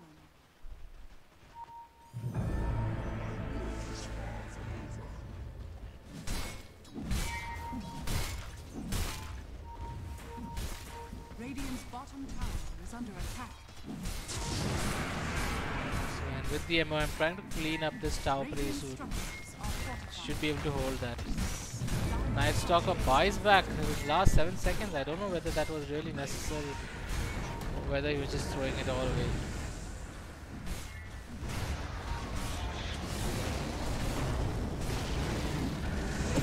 Night Stalker forced to use his ultimate.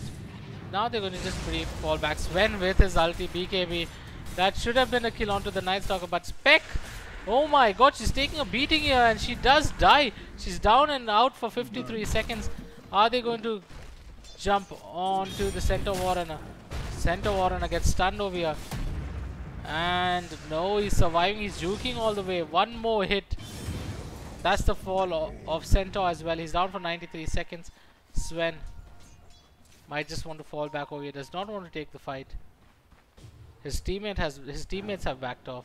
They get the tier 3 tower and that's goal complete.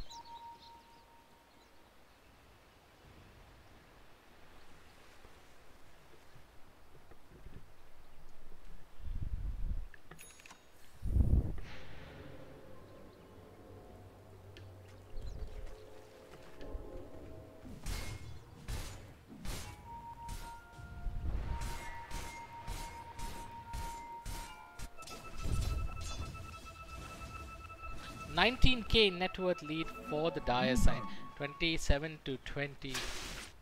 That paints a more realistic picture compared to previously, which was 18 is 18 for 18 with so much gold advantage, 8K gold advantage. Windranger gets the blink as well.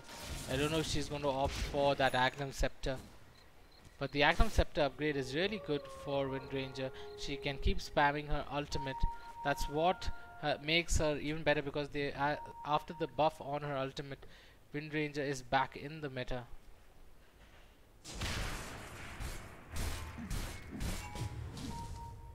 He tried to blink and avoid the root, but does get rooted and the debuff.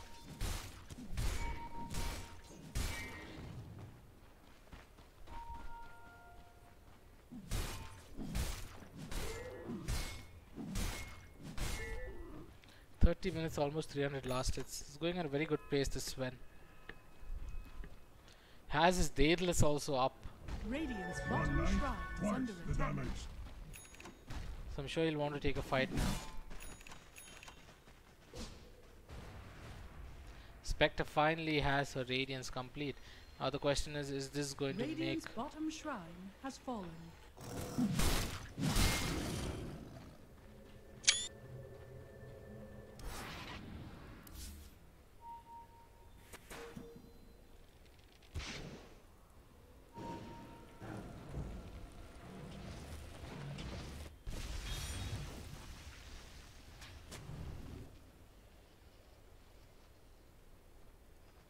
Radiant's top shrine is under attack.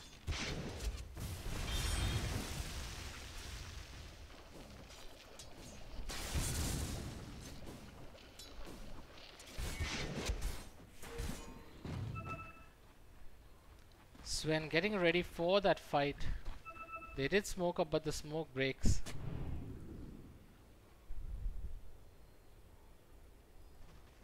I don't know if Aegis is back. No, Aegis is going to be back in another 30 seconds.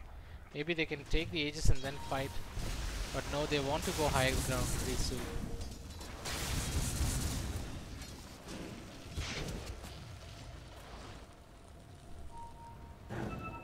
Windranger is opting for that Agnum Scepter. So going for that dive with the Shiva's card. The slow already in. Sven has gone in with that BKB. And he 1.5k crit. Wipes two people down on the floor. Doesn't even care. Look at the damage given by Sven. He really doesn't care. 3 people down and out for the count. The Serpent Wards being used. Sven with that stun. And turns around and gives 2 hits. Tower's already down. This should be the game for the Dire side. And we should see Little Munchkins advancing to the grand finals. But beautifully played by them.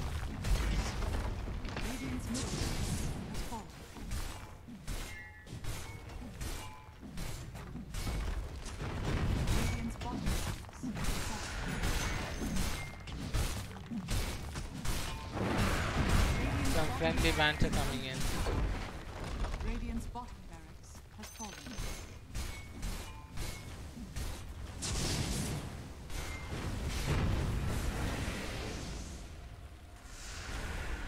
Want to end the game pretty soon.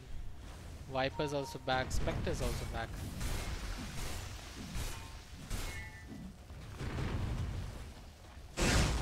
Sven is already in with that BKB.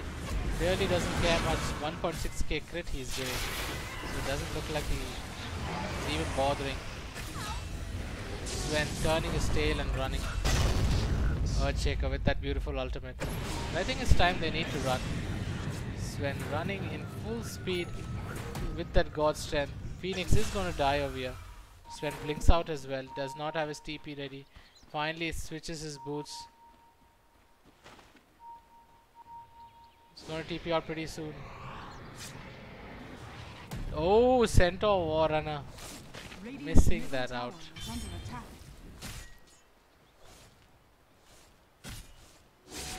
Sustains, gold remains.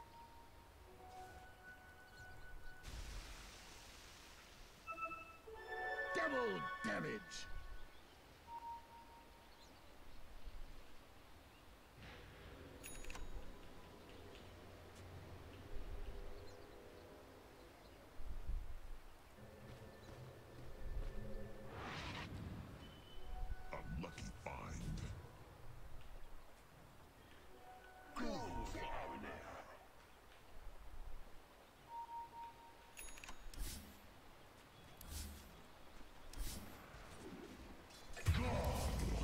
Sven already in a godlike position.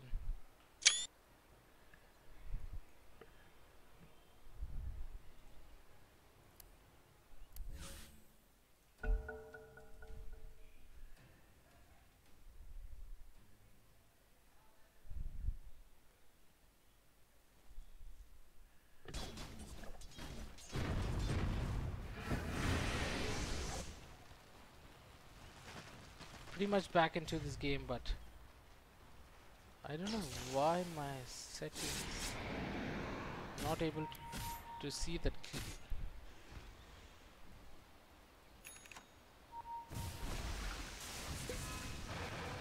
F1 should restore it to default, but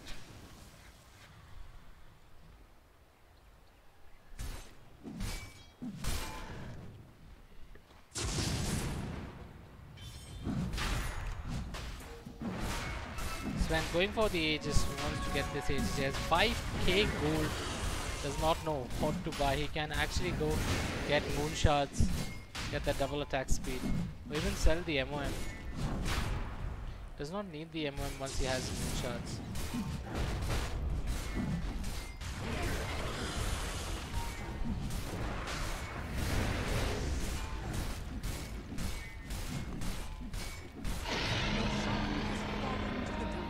Another chance to cheat there.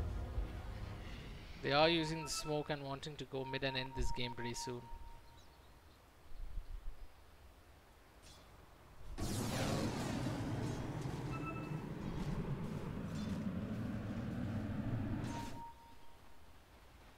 Sven waiting for the opportunity.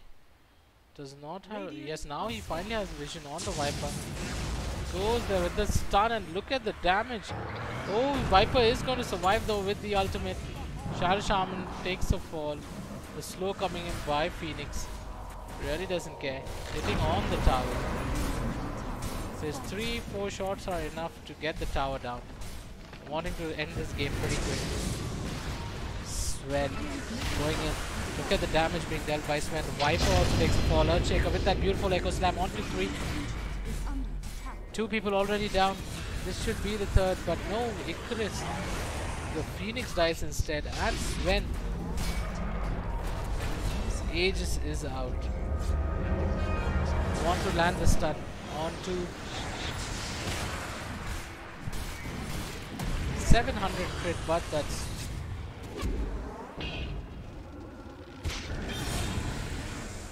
Sven running around now. Sven's going to be in trouble.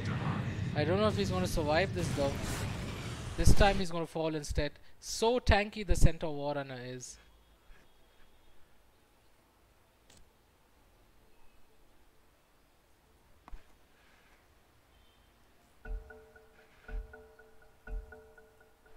He's literally kiting around. Gets an ultra kill. Beautiful play coming in by Centaur Warrunner. This should be a rampage for him though. No. His team does not let him get that rampage. 5-man down for the Dire team.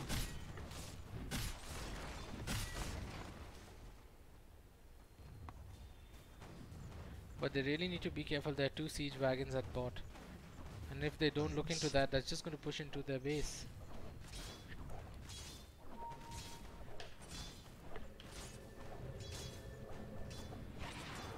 Finally the Night Stalker TPing back. Dire's middle tower is under attack.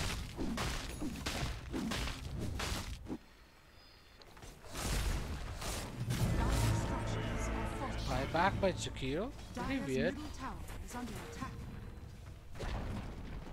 Dire's middle tower has fallen. But that overextension has quite costed them quite a lot.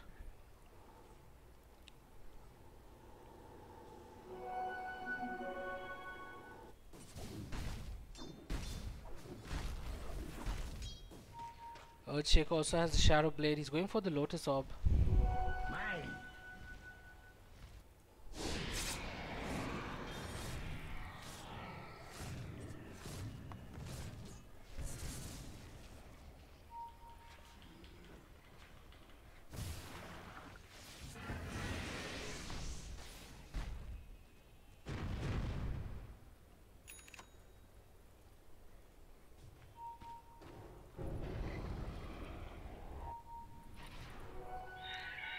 Dire's top tower is under attack. Looks like the Radiant team are carefully watching and seeing where they want to go. Unfortunately, my map is screwed up a bit, so I do not have proper vision on the map. I have to keep toggling in between. Spectre, pretty close to her Manta style. This time they're going for the initiation already. The ultimate used by Phoenix. Sven, coupled up with the Echo Slam coming in by the Earthshaker. Spectre is taking so much damage by that Sven, and Spectre is going to take a fall pretty soon. No, she is surviving because of that pipe. How is she surviving here? That's the question. No one even cares about Spectre. Spectre is just running away to safety. Shadow Shaman and Spectre both survive over here. Centaur Warrunner they cannot kill anyways. He is just kiting around the team. 7k net worth for the Dire team. The buyback coming in by the Night Stalker as well. But a lot of ultimates being used already, and I don't know if they are ready to have siege high ground. Sven, however, is hitting the high ground. Lotus Orb used onto Sven. Phoenix with the Icarus dive might be going in quite deep. The Ice Path is also there. They do get the tower instead. Centaur with a beautiful stun. But see how tanky the Centaur is. He has the Aghanim Scepter. And they're forced to fall back over here. Centaur is just playing with their feelings. And Centaur is able to get the Jakiro. They should be able to get the Phoenix as well.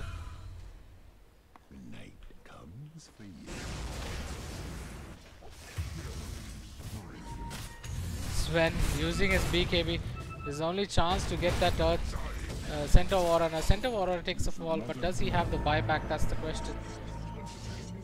Centaur does not have the buyback for 6 minutes.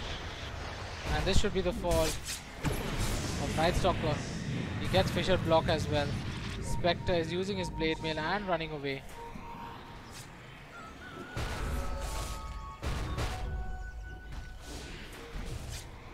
Sven wanting to stun Spectre, but Spectre is just falling back, kiting around with him. Earthshaker is going to take a fall.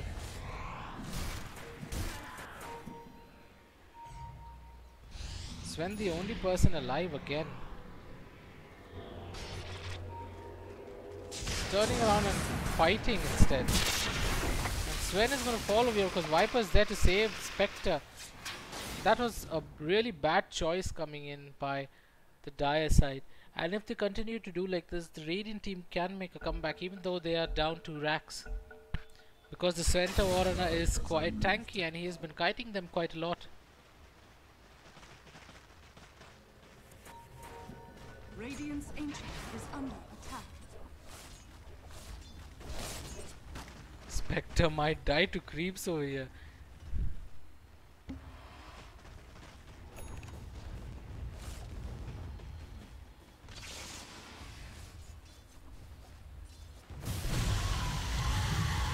Viper done with his Shiva's guard.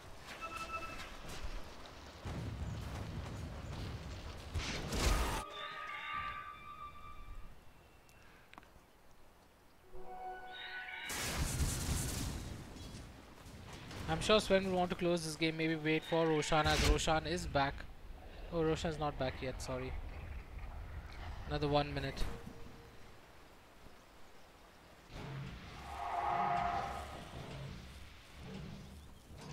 Phoenix trying to go for that refresher orb. Radiant's top shrine is under attack.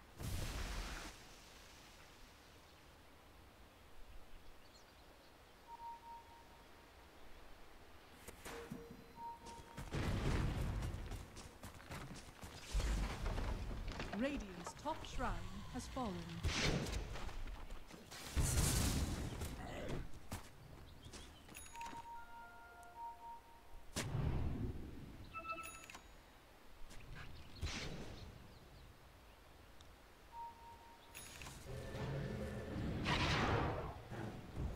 Sven gets a butterfly.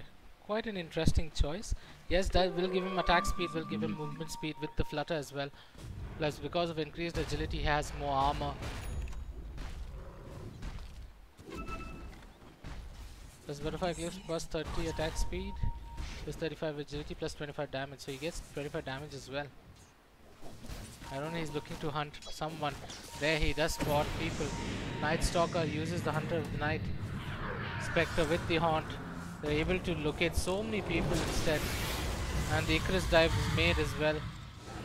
But he might get taken down. He's going to go down. Viper's already down and out for the count. Beautiful Ice Path landing.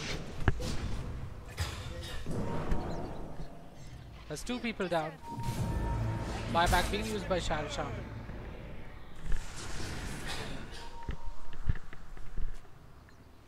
The God Strength is already popped over here.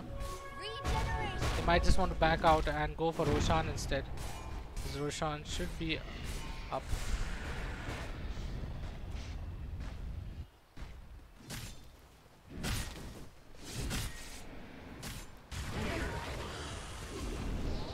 Beautiful shackle, but she walks into that stun. Macro Pie into the Echo Slam. Also the stun. Centaur should fall over here, and Centaur's not going to have a buyback as well. So this should be the game pretty much for the Dire side. They don't really care right now. They just want to hit throne and end this game. Everyone are putting all their efforts on hitting this throne. The refresher being used by Phoenix. Phoenix playing beautifully in this game. The glyph coming as well.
Finally, the Vipers reconnected back into this game. They do not want to lose hope even in the last few seconds. So Sven,